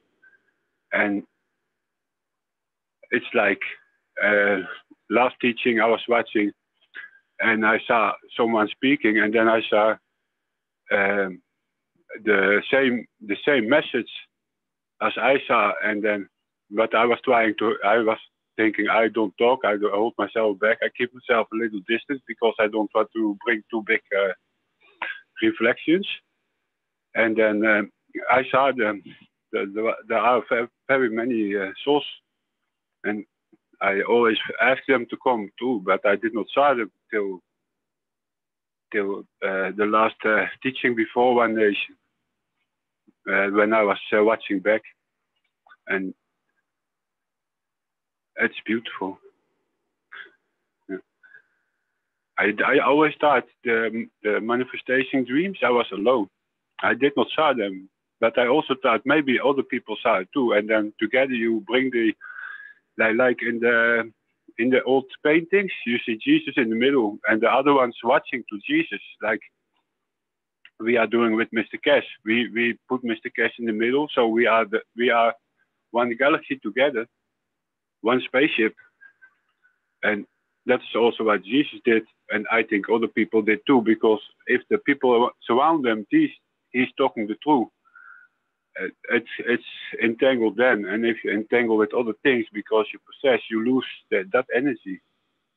It's like you have million particles to receive from the universe, but because we put our things in our possession, everywhere we put a part of us with it, and then we are matter. But if we are against, we are not entangled with matter, like the things we have, then we can receive from outside, because then we are in a against state and we receive the ways from the universe.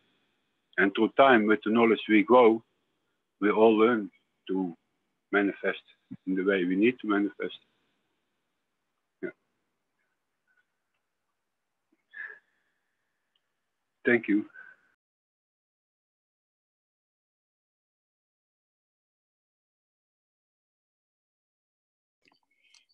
Okay, thank you, Arno.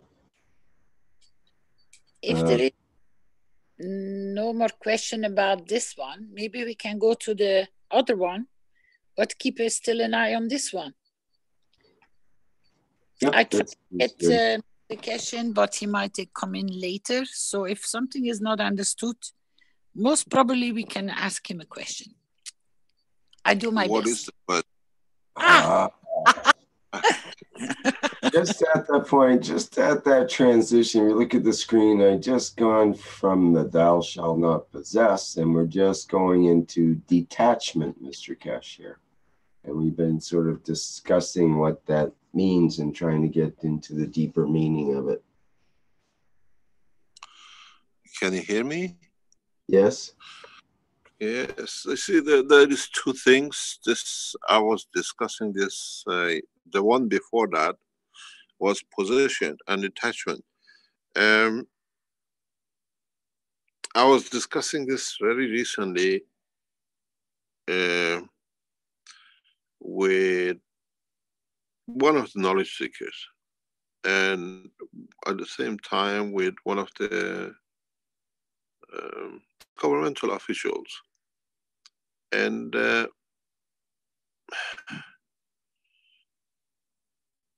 I explained to them, I don't possess anything.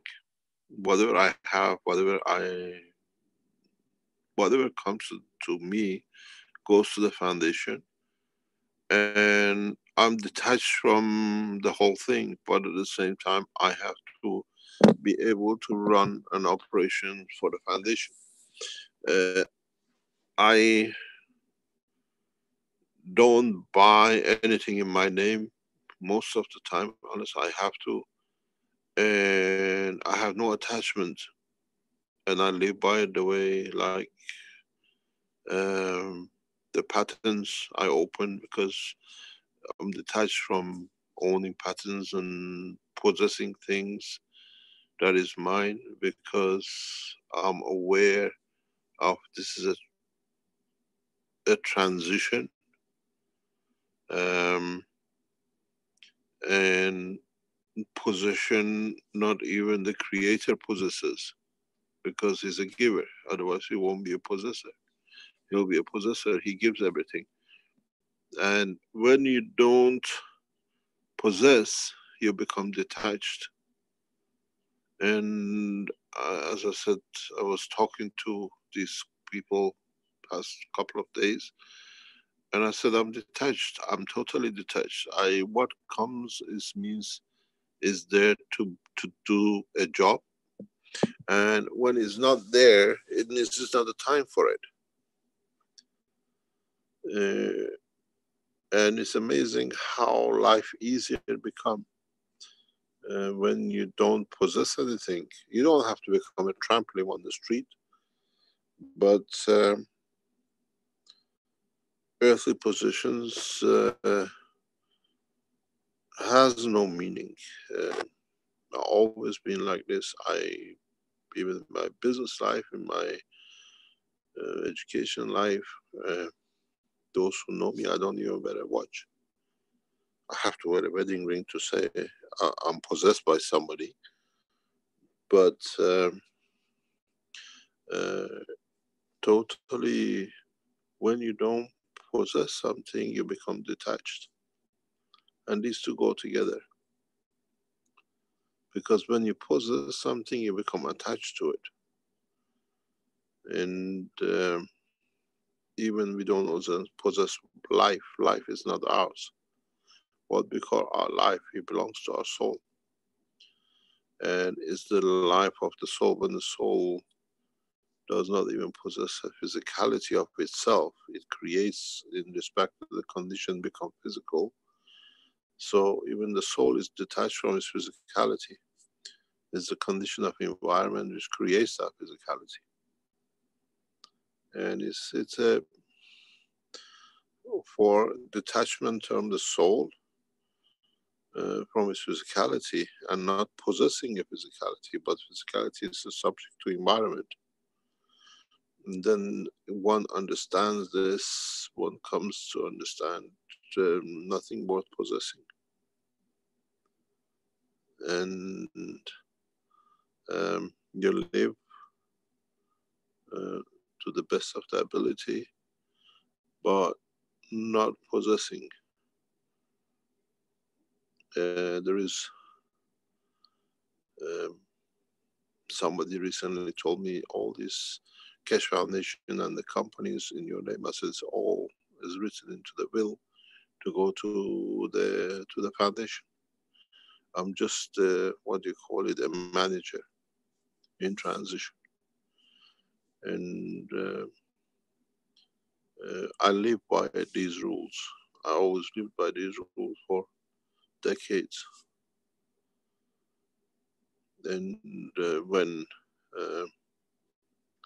when we set up the Keshe Foundation and the bank account for the Keshe Foundation, I made sure that there are no accounts in my name. Even the governments who we open companies to ask me to open a private account, it has to be there. To pay taxes is connected to the company account, not to me in my name, but it's going through the company. So I live by this way. I always live this way. I think my positions are not even possessed as what clothes I wear. I don't possess anything, not even a car. To me, has no name, has no value. And I lived this life for nearly 20 years plus, even before that. I always look at my business life was to serve and to look after, but be detached from it. I could let things go very easily. And it's the way the soul of the man should be detached from physicality. And when you don't possess it, it's not yours. But it doesn't mean that you have to live in poverty and give everything away and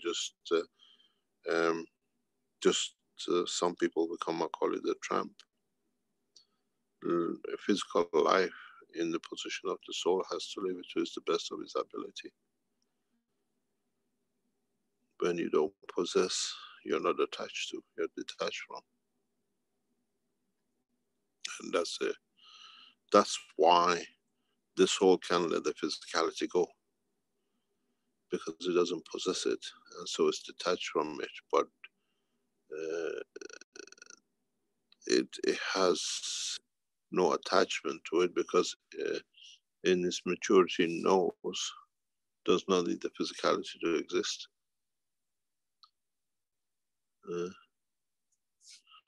It takes a lot of understanding to let a lot of things go, especially physical things, and just enjoy it while it's there. But it's the same as the physicality to the soul.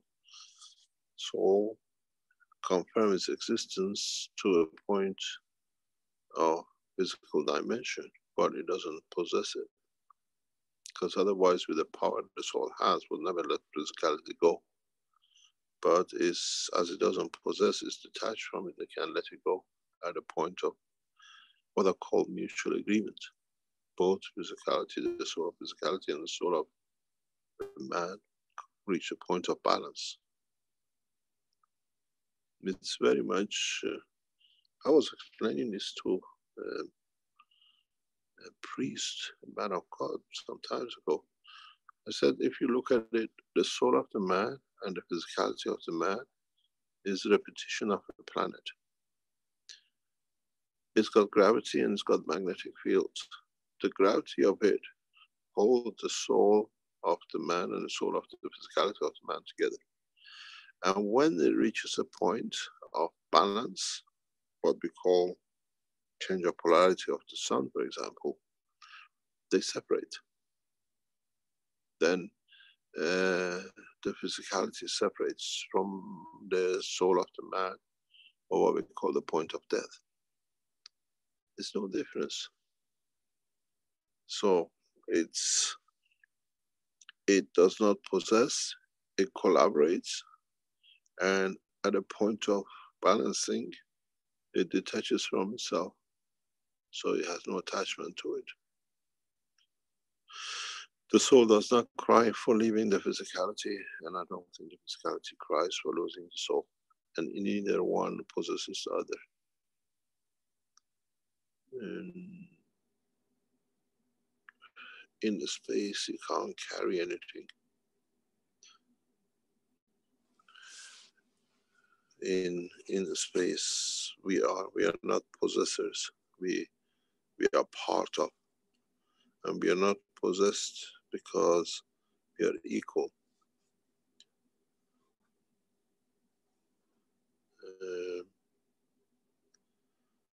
The respect of a soul does not come by possessing or by having to possess.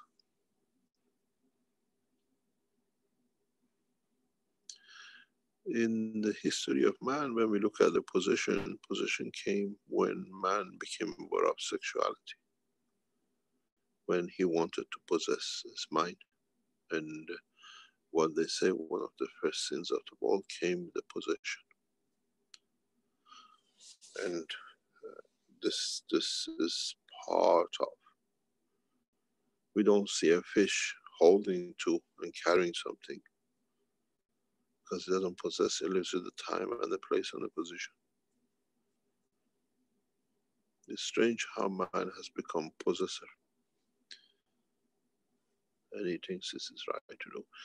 When the time, especially these two, were given to Moses, the both possession and detachment, is one of the, he refused them. At one point, he even refused to accept them because he wanted to possess and he wanted to be attached to everything, that his name is there, he's called, whatever. The dilemma of the accepting, or even accepting these two through his soul, was a hell of a mess. Because it did not fit into the dimension of the soul of Moses. He was extremely possessive, extremely, and he was at the same time very attached to all the physicality. He had to own and be called what it was.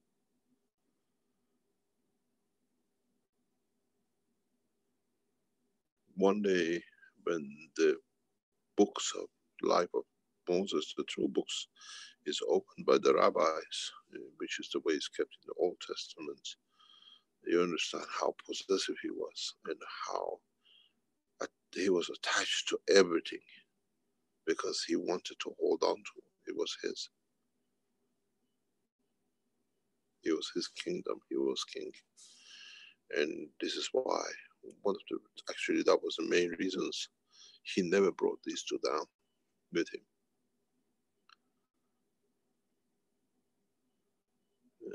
He refused to accept the position. He literally refused to accept it. And he refused in a different way of being detached. The history of these two, what you call, are well known by those who were present.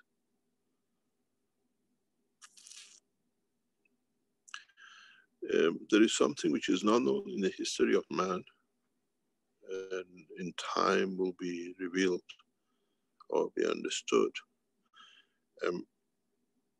Moses, when he received the commandments, he brought more than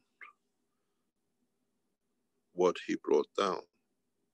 The ones he decided not to bring was, one of them was this one. One of them was the one immediately after what we came from the first one, this completion. And the other one was possession. And 2 or 3 of the commandments were decided by discussion with his disciples to be taken off. It wasn't totally by him. They adjusted that he came down with the commandments. He consulted his close, what do you call it, allies, and he would have brought about 15 of them down originally. 14, 15. They took some out because it did not fit the collective aim, because he needed them to be part of that they could accept, and those were not accepted by his, what I call, entourage. We'll open the book of Moses, how he actually got these things. And the 2, 3 which he refused completely one was possession. And he wanted to possess. This was not acceptable. If it was the, what I call, the messenger and he was the prophet, he had to possess. Without possession, he had no power to tell other people what he has. And we've seen after some times, we totally reverse the situation. We don't want to possess because we become detached from it. Because it's something very strange if you understand the process of the foundation. We are set to take man to space. And what can you take with you in space? What can you possess? Even the clothes we wear after a few hours of time will be torn out, will be worn out. We become detached from it, become detached from possession. There are no Chinese clothes manufacturers in the space to buy clothes. We go back to the position where we were born and we become blind to the dimension of physicality. So what is the position of the possession? And when you come to that point, do you think a man from the Mars does make any difference to him if you're a female or a male? Does he see what a man sees in physicality? Don't think so. So, as I said, what are we fighting for? To possess. And this is part of what we got to learn. And they become detached.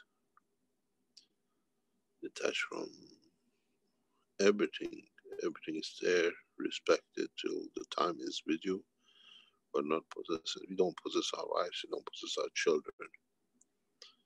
And I have learned to be detached. I can let everything go very, very easily. And I live by it. If it's there, it's there. If I lose it, something, especially the older I get, the worse it gets. If I lose a phone, very recently I lost my phone and could not be found. And I said, oh, there is a reason for it. If it was 20 years ago, I would have searched up and down. I look for it to find it. But always is in the back of my mind. It means it's time not for me to be there. It's something has to change. And it's amazing how you become more and more detached. But at the same time, you have to be what I call presentable. You can't present a foundation with a tramp clothes, and the functionality does not become position. And this is part of life. And somehow I always say people follow the people who set the course. And I think in the very near future, most of the Keshe Foundation followers and supporters and the ones who understand will have an attachment. And we see a lot of people around. There is enough to eat, there is enough to warmth, and we share whatever we have. And the Keshe Foundation, people who are close to us, they know it's there, we share.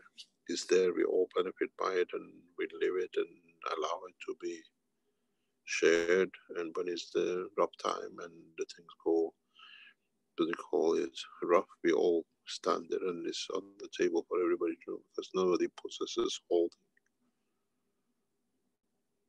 And this is the beauty of life. When you don't possess and you're not attached, I have nobody to be attached to, and I don't possess, but I enjoy the time being my children, my wife, or be the space of time.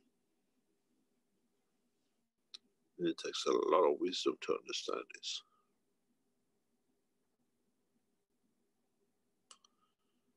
And I hope and those who follow the Keshe Foundation work and live that way. I possess nothing.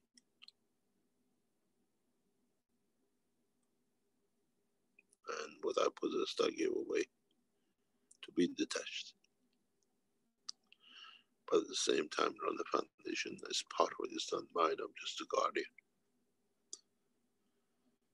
And there's a lot of people don't understand this. And that's how life should be. In a space we can't take a thing. No home, no suitcase, and no possession. And when the commandments came, was for this time and this time, when the man becomes detached, man becomes into man of space, away from physicality of earth.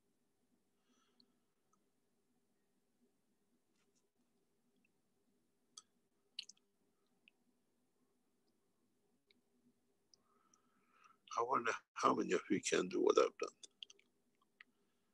Give everything and still be insulted that you haven't given enough. Many of you would have packed it up a long, long time ago. We had a knowledge seeker in the Sansano. He stood in front of me and he said, Mr. Keshe, you have to give it to me. It's mine. Whatever is in your brain belongs to me. I said, what are you talking about? He said, what you have is mine. You have to tell me everything. And I said, are you stupid? You want to get inside my brain? He said, yes, you have to give us everything. You are withholding. I said, if I tell you what I know, you're going to commit suicide. I'm saving you from your own death. And it's amazing how people want to possess even your thoughts.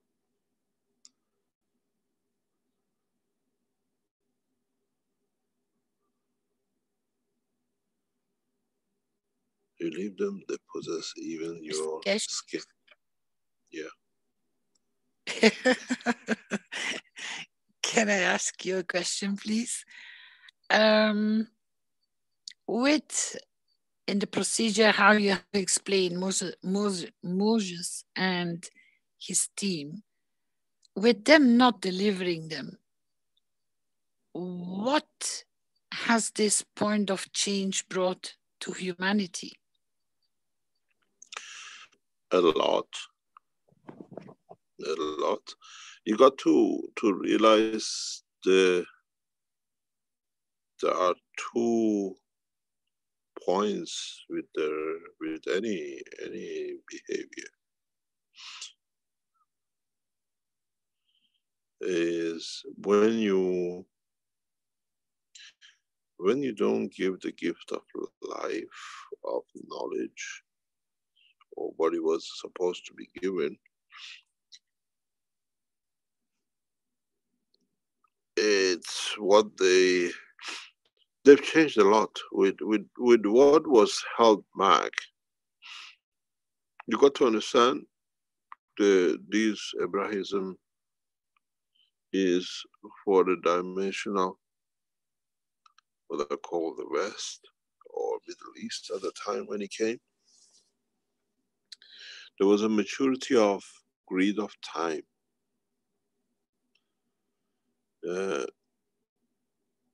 And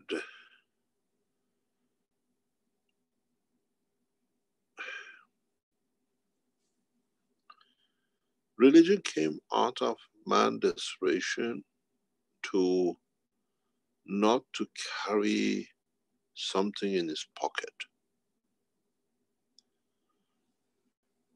as we say, because we got to go back in the process of the evolution of the man. Man had believed in nothing. He lived in caves. In fear, he came to believe in other things, physicality. And then when he couldn't carry the physicality, they couldn't carry these statues. The statues where they prayed to, whatever temples, were huge, frightening things, whether we still have them. Then they came to create this dimension of something bigger than this statue. I don't want to carry it, I want to have it inside me. Point of maturity. And then it became a point of abuse of maturity. And in so many ways, with what Moses did, it doesn't affect the whole of humanity. Buddhism, Taoism hasn't touched, it's got nothing to do because it's a different path of understanding. But it touched their followers. And it touched, and then it became reflection on their work. We see, I've said this many times, we see the behavior of Moses and the Jews of today. Killing for the Jews is just drinking water. Because that's what Moses did. That's why they can be so ruthless with Palestinians, and they've been through the history.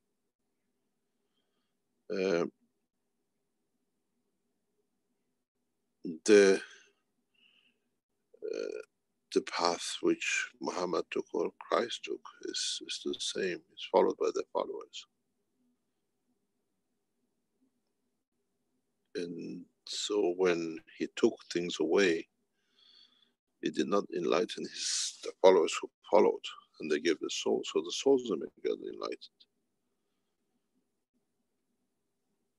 And this will carry on. And there are corrections to it. And if Moses would have brought all the commandments, which now more or less is complete, it would have been a lot of different directions, even in his followers. He loved women, and he loved possessing and raping and destroying. To him was one of the biggest things a man as a leader could do.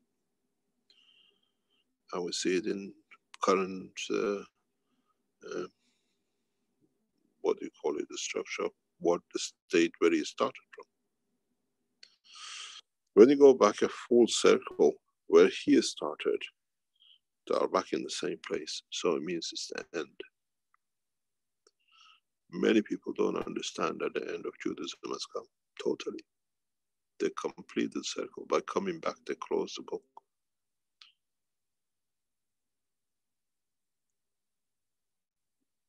That was the last thing they should have done. But they did because it was time to. And in so many ways, we see the whole circle completing with many, many of them. He made a huge mistake, and he knew why he did it.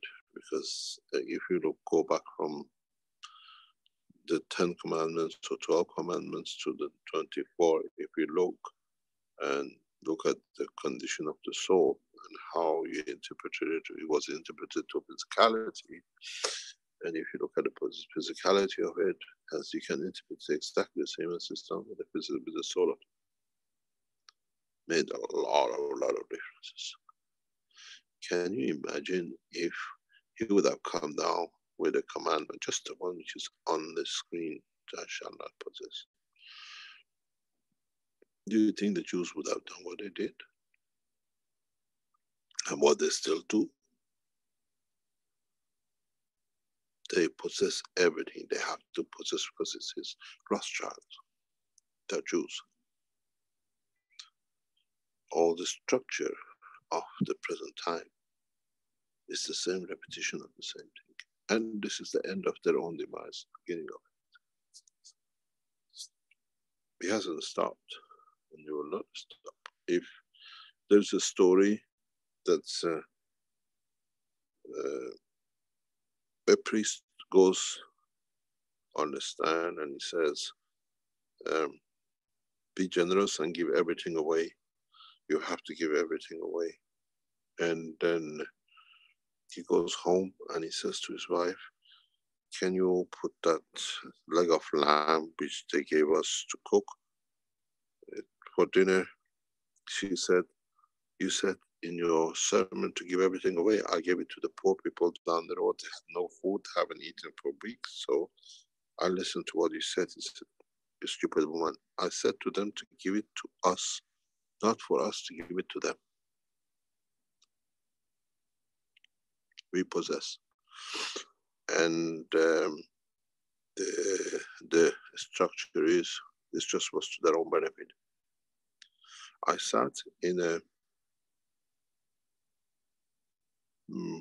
well, I cannot explain it.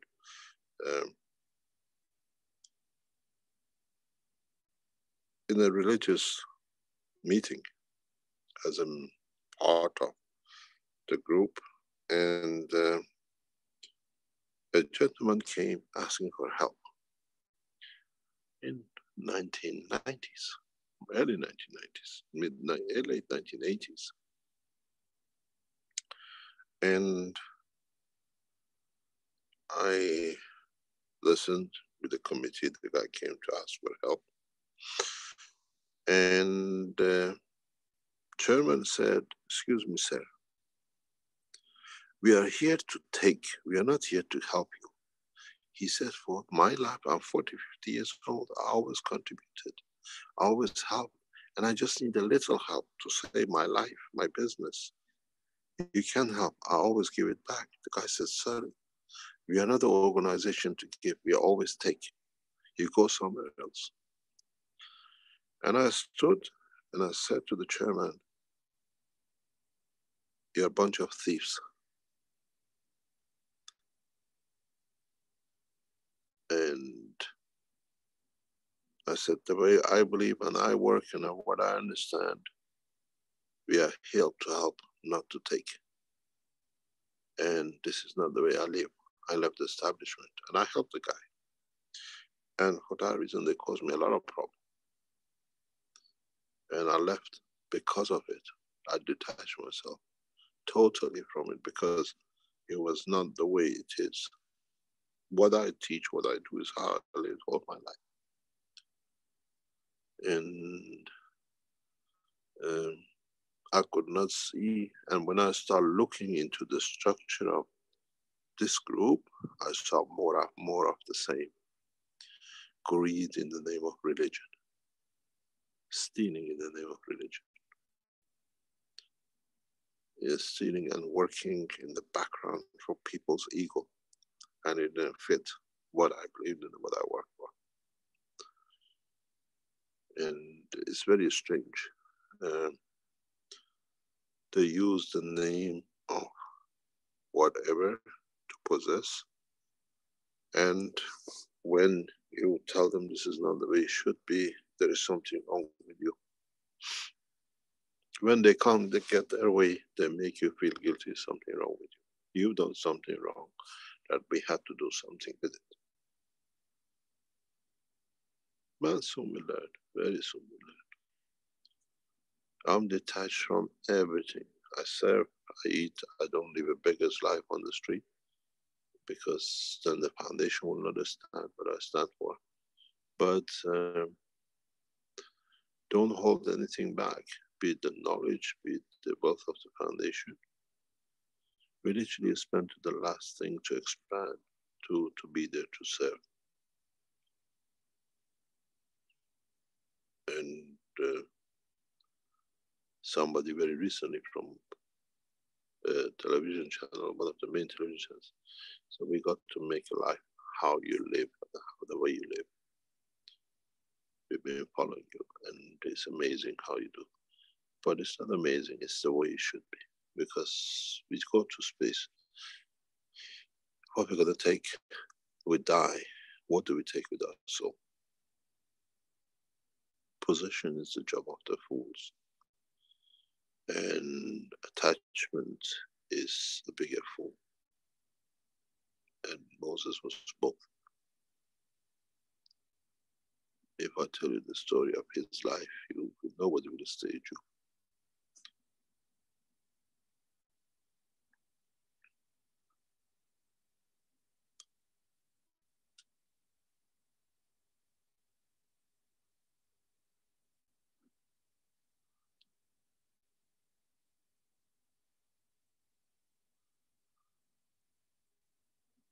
Being and not possessing doesn't mean living a beggar's life, but it means to live the best of your ability. But being detached is that it brings another step and dimension.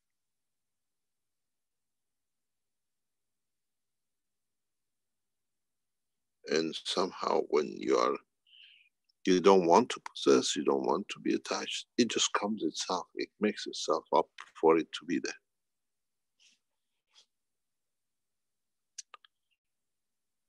As I said, a lot of people says everything in Keshe Foundation, but they know I wrote my will the day we set up the Keshe Foundation. Totally is not mine. I'm just a protector for it till it goes through its process. And now that we have established the Universal Council and the Earth Council, they become the guardians of the whole foundation. And the process is going through. I'm stepping down gradually. Because to me, I've done what I could do, and it's time for me to step down. And all the Keshe Foundation as a whole have to carry through.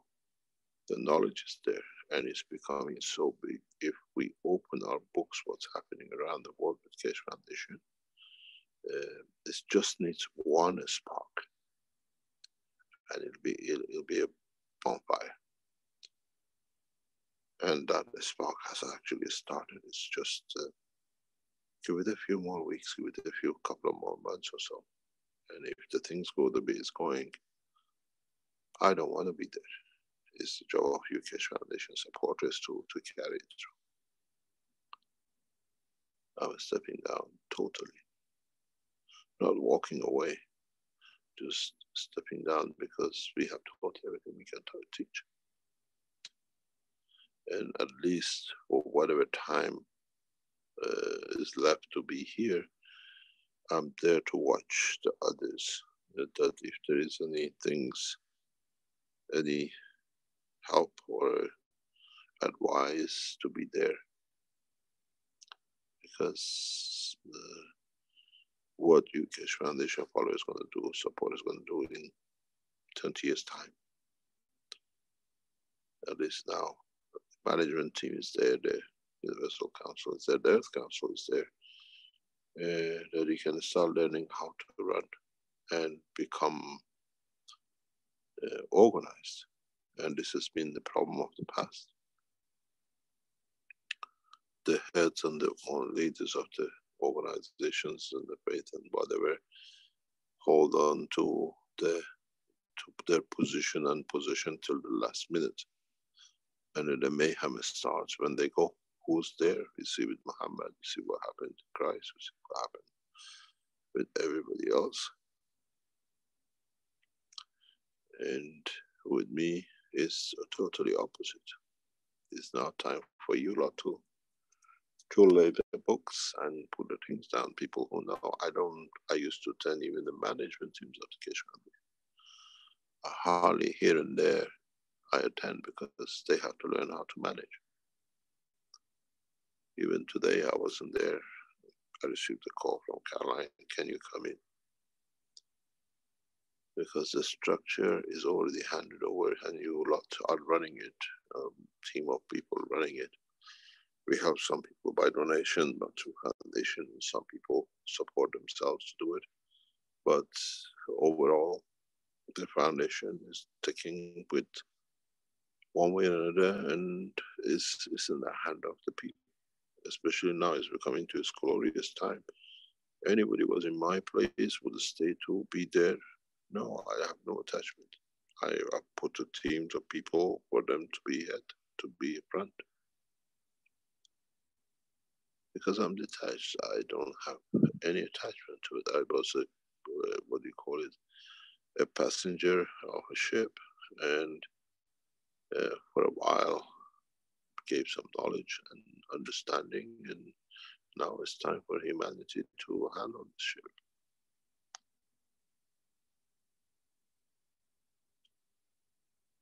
Detachment is one of the best things to be. And when you don't possess anything, you're not attached to it, so it's very easy to let go of everything else. I enjoy my children, I enjoy the pleasures of life, but if it's not there, it's not there. And if it's not there, it doesn't happen today, it means there is something to be learned from it, or there is something where somebody has got to learn from you not being there or not being able to do what they expected. It's like I was talking to one of the top people in the Keshe Foundation management team yesterday. I said, you know what's the problem? We keep on putting money into these factories, these research centers, and as long as we put in and they do things, it's okay, nobody thinks. But the minute we start withdrawing and letting see if they can stand, they start crying and suffering and saying something is wrong with us. And I said, this is the problem. We got to let them to see what happens. It's like a child you carry in your arm, and then you let it go to see if it can walk or fall. And the Keshe Foundation at the moment, I'm letting it go to see how it walks, how the factories run each other, themselves, how the research centers become profitable that they can sustain at least their own lives.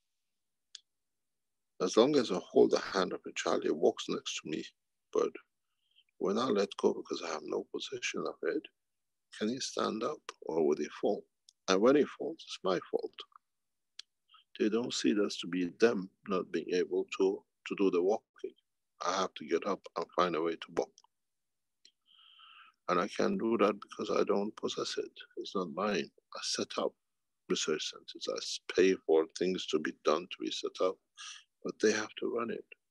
And it's the same with all the research centers and the factories. We finance it, we run it, but those who are there, as long as you put money in, everything is hunky-dory. And when you stop, they never thought it's just their time to spend to do. And when we let go, they start thinking because they don't want to lose what's there, they start maturing very fast. to find a way to keep it going. And this comes out of detachment.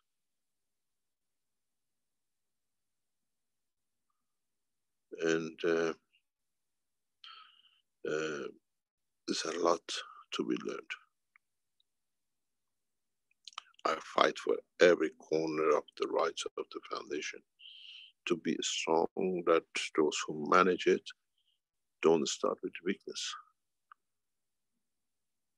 But I don't possess it and I have no attachment to it. I see it as the right of the humanity.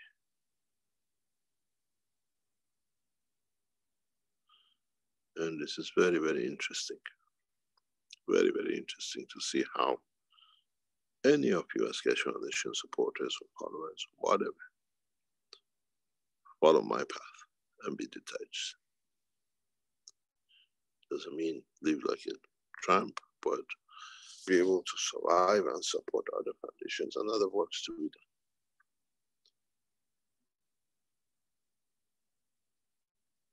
They say in the time of plenty, everybody is a friend. When you create the condition of not to be plenty, you see who stays.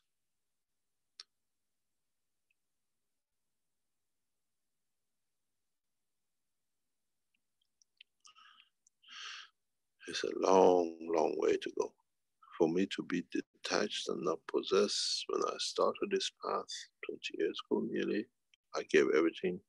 I left everything, I didn't give it away. I left it to the hand of those who built it for me.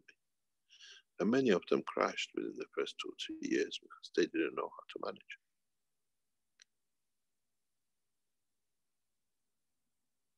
They all always talked, if Keshe goes, be doing everything. And when I left my businesses, all crashed. Most of them crashed within 3 or 4 years because managing does not mean possessing.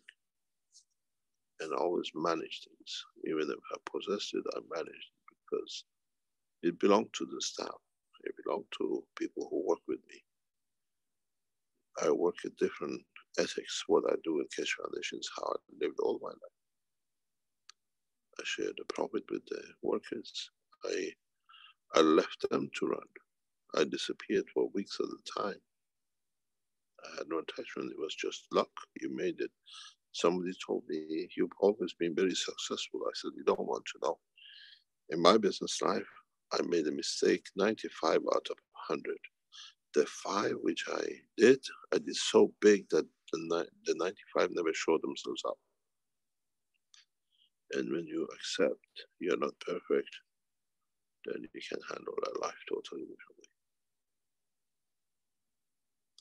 Learn to be detached.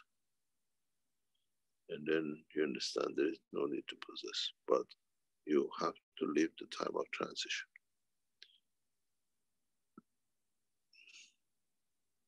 I want to know how much you can take with you. How much, if I leave with you, how much would you take? During this year, go through the history in the past 12 months, and the president of Gambia was in the election, lost the election. He wouldn't go. He came into power in 1990s. Young officer, walked into the office of the president, very young colonel, very low ranking officer, and he pulled a gun on the head of the president. He said, Mr. President, I'm standing in your desk, at your desk. I'll put a bullet through your head, or I'll give you 3 days to leave the country. The president said, I leave, you don't need to kill me. I've been here 20 odd years. I'm tired and I have no son who can manage this country. He said, give me three days. I'll go. He said to him, you can take whatever you like. The president called me and he said, is my son safe? We are moving. I said, I'll speak to the ambassador. I spoke to the ambassador. His name was Mr. Pai. I said, what is our position? The president has been deposed. He said, we got 3 days. I said, the son is not capable of taking over that he stands. He's still a young boy. The president left the country. He took whatever he could take.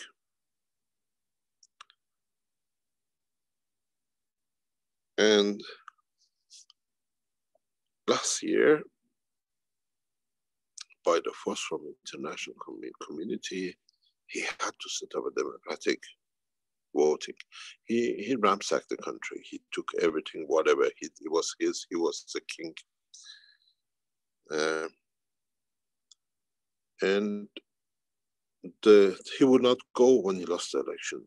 The African community got together. They made the police force.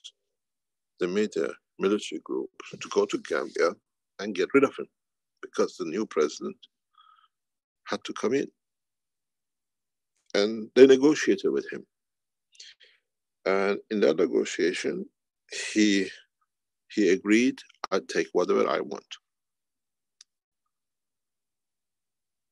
And they said, you take whatever you can fit into a jet plane, you can take with you. He literally, whatever he looted from the country, he pushed into this plane. You go on the internet, watch it, you'll see it. The statues he believed in, it gives him power. He took all the gold he could take from the country. And then it got to the point that the plane will not take off. He put too much on the plane. The jet engines will not take it. So they came out with the decision. They opened the plane and they have to unload to the point that the plane can fly. And it's amazing what was left on the runway in Banjul Airport. And so he found out he couldn't take whatever he wanted. And I was with a politician, we knew both guys, the ex-president and the new president, or the guy who left. And we said, it's amazing. The way he came to power and he gave a chance to the president to take, they gave him the same chance, but he was more greedy. The other president was a very, very wise man. He left with a few bar of gold, and everybody said he was a very just man. He just took enough to live. But nobody knew. He walked with one of the biggest suitcases of diamonds in the world with him. A suitcase of diamond worth billions. Gold bars, he cannot carry that much. But this fool carried all the gold he could and couldn't get it. They had to stop the plane. He wouldn't fly. They literally left everything he could to the gram take on the board, he took with him. And very soon he will die. He will go. And I wonder how much of this, whatever he took on the craft, he'll take with him. I know the aircraft because he took me on the wrong way and he wanted to sell it to me, and I said, I'm not buying it. He got it repaired. He stole it from another businessman. In 2000, 2001, he took me on the wrong way. He says, this aircraft, you pay us, you take it. I said, no. You open the plane, it's rotten inside. And he used the same plane more or less to escape with all the gold he stole. And I said to one of our friends, who we know him, we knew the guy, said he didn't possess any of it, and he's attached to all of it.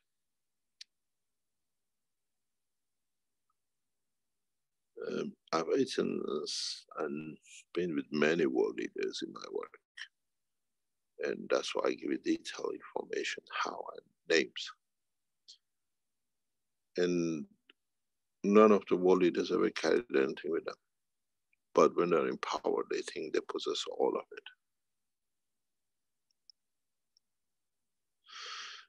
And it's amazing how they would not let go. And they want to be back to be called Sir, Mr. President, Mr. Prime Minister. And even when they leave the office, they still carry that position of Mr. President.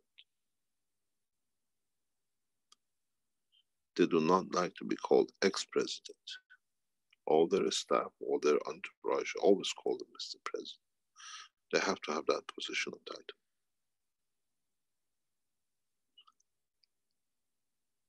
I wonder how many of you can do the same.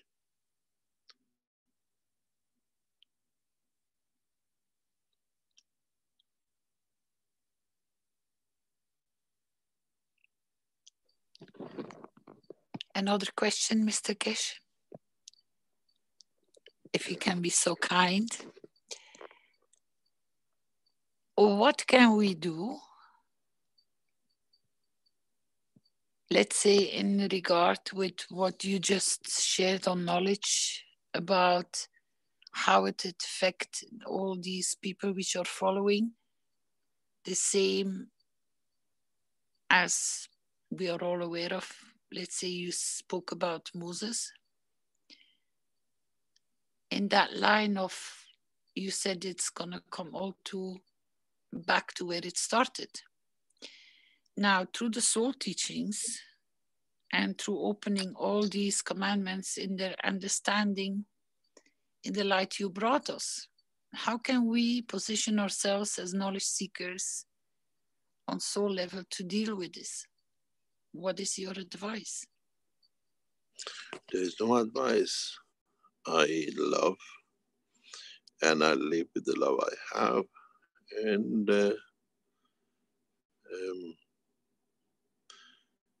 in process of the Keshe Foundation, we don't call it, somebody said you become a cult. And you become a religion. If you become a cult and become a religion, I think we should first open a temple. And we have no temple. And something very strange will come in time. My physical body will not stay on this planet. We know that. So there is nowhere anybody will go to a mausoleum or to a graveyard. We become part of the dust of the universe. So what is there to be attached to?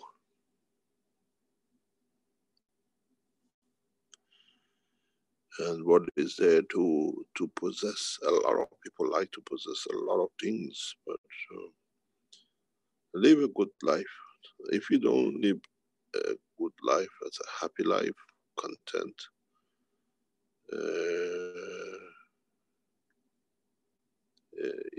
you have not lived it. And it's a very, very strange life for a lot of you to understand. I am fully aware of my future and where I shall go. And we never built a temple, a place where people can gather and pray or whatever, give your soul. Because from the beginning, we always thought the soul of the man is the temple of his place of worship. You don't need, it's a place to go. And you need to learn the path of physicality. For my physicality is already destined. I know where and how. And I have no attachment to it because it's not attached to this planet. But what we leave is a change for a lot of people in a positive way. I was talking to one of the knowledge seekers past couple of days. And I said, you know something, I'm detached. I have no worries to do anything. We are here to support, to see these things happening for your country, for your nation. I don't speak the language. I have nothing to do with here. But the good of millions of people here with the knowledge we brought is more important than me being here or you as people who understand your culture to run it, to manage it, and to bring the change for your people. Trying to give confidence to a lot of Keshe Foundation followers, and so understanding the knowledge that every one of you is the last man standing. You have to be correct to your own soul and physicality is the end of it. It's very, very, very interesting how a lot of knowledge seekers who work around the foundation receive donations and whatever, and they've been through a troubled time. And I stand back and I say, why? Why the whole foundation has been put in this position? And we see it where the cracks come, where people are there loyal to be, and people there truly want the change. And the time passes until it sorts out. But in that time, a lot of people start asking questions from themselves. It's not that the foundation is not doing this and that. Is for them to test themselves. Do I belong to here? Am I committed to what is here? To peace, to knowledge, to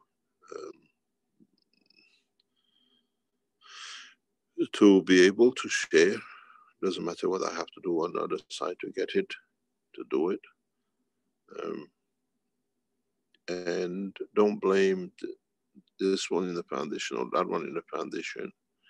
And we see how game played, who's in power, who's doing things, who's not answering something, who's doing something to get answer.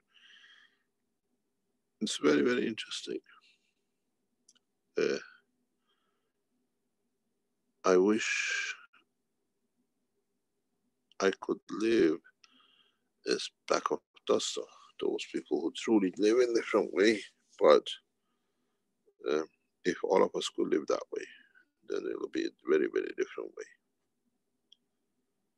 Very, very different way. And door opens up. I was talking to somebody this afternoon. I said, you know, for years I tried to bring the knowledge seekers to a point of understanding. And last Thursday we opened a new life, new cycle for the foundation. A lot of people never understood what happened last Thursday. Last Thursday was the pivot change of new cycle has started. Whatever we thought was the preparation, what we showed gave a lot of confidence to a lot of Keshe Foundation people and scientific world to understand the change has come. And since last Thursday, the whole structure of the Keshe Foundation internationally has changed. I cannot even tell you how has changed. We opened the door, and the door of the soul of the world leaders has opened. And you will see it. Somebody said to me, why didn't you do this earlier? Why didn't you show this earlier? Because you were not ready. We didn't keep it away, we didn't steal it. We still taught others. Well, how do you think that the technology is there, what we showed? Because those who understand it were there to do it, to follow it. And it comes a point they don't understand anymore at that point. So the others who are inspired, we move to the next start to bring the next generation of progress.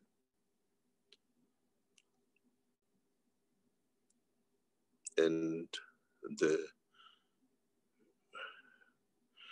new cycle, which has started, I initially started from early this year, teaching about the soul, teaching about the new dimension of the plasma, and now physicality of the plasma, the way we see it, confirmation of new things which has come in.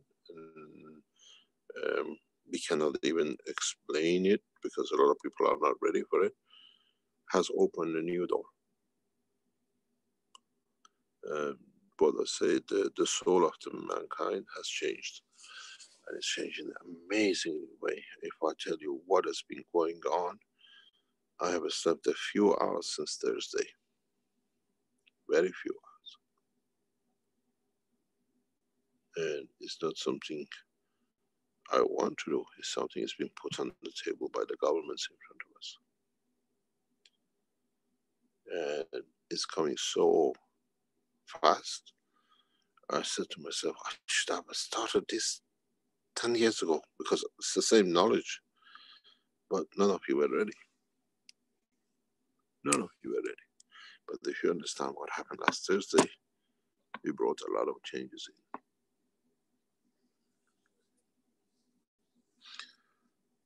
Every time we spoke a blueprint, everybody came to see what they can learn, what they can steal. We taught it amongst the teaching, what it was supposed to be.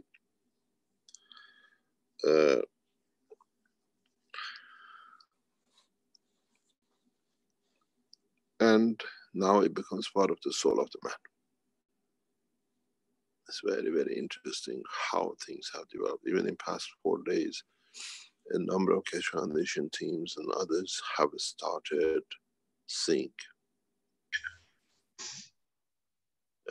Go back and look at the teaching on Thursday. Learn something very big if you understand it. If you put the light, which was shown, look at what that light is. Somebody's microphone is open. And understand that light. Then you understand the new knowledge.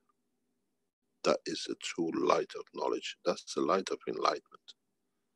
It's not just a light in the ball, in the ball. Be it the ones from China, be it from the other research centers.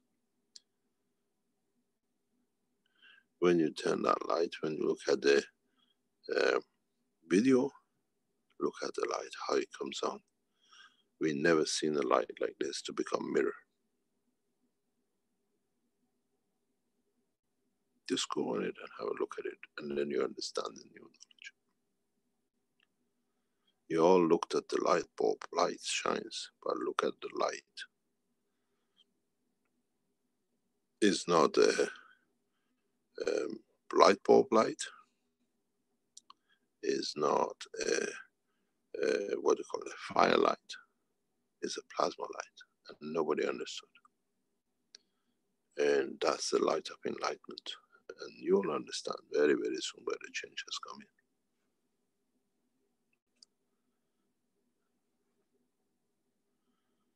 And then you understand very easy, it's detachment from it. It lets you do, we teach, and different knowledge seekers do develop different aspects of it to the limit they understand.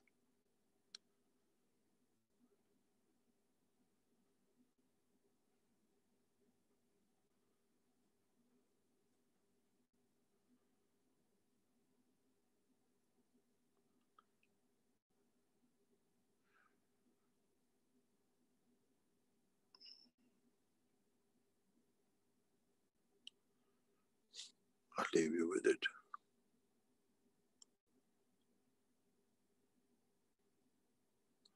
Thank you very much. Thank you, Mr. Keshe, for sharing all your knowledge and our conclusion of our commandments. Thank you for being on our journey where we needed it. And thank you for your support. You're welcome. Thank you very much. Thank you.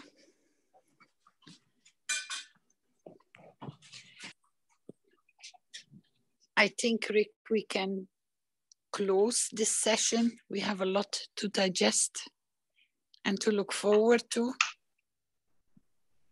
What do you think? Yes, indeed. I think that's a good idea. We'll leave on that note. Thank you very much, team, for being today together and sharing knowledge. Thank you, knowledge seekers, for the journey you have aborted on the Keshe Foundation. Thank you so much. See you in the next platform, which will be Thursday. And in the meantime and in between, we have a lot of private teachings and public teachings from knowledge seekers. So please be welcome to join us. And we will start next week to open up the platform on the soul teachings. And in comparison with that, to come to understand part of the Constitution, which we will open up and shed more light also on the Charter of the Universal Council. Thank you very much and see you next time. Okay, excellent. Thank you, Caroline, and thank you, Mr. Keshe, especially for the special presentation today. And is there any other announcements we have to make before we end here? Okay, I think we're good. And Vince, is there a video you'd like to play at the end, or shall we just end for today? I can't seem to find the Exploring Plasma Planets video, so let's just end. Okay, that sounds good. I'll just say thank you, everybody, for attending the 56th One Nation, One Planet, One Race for World Peace for November 6, 2018. And as always, thank you, everybody, for attending. Okay, we'll end our workshop now.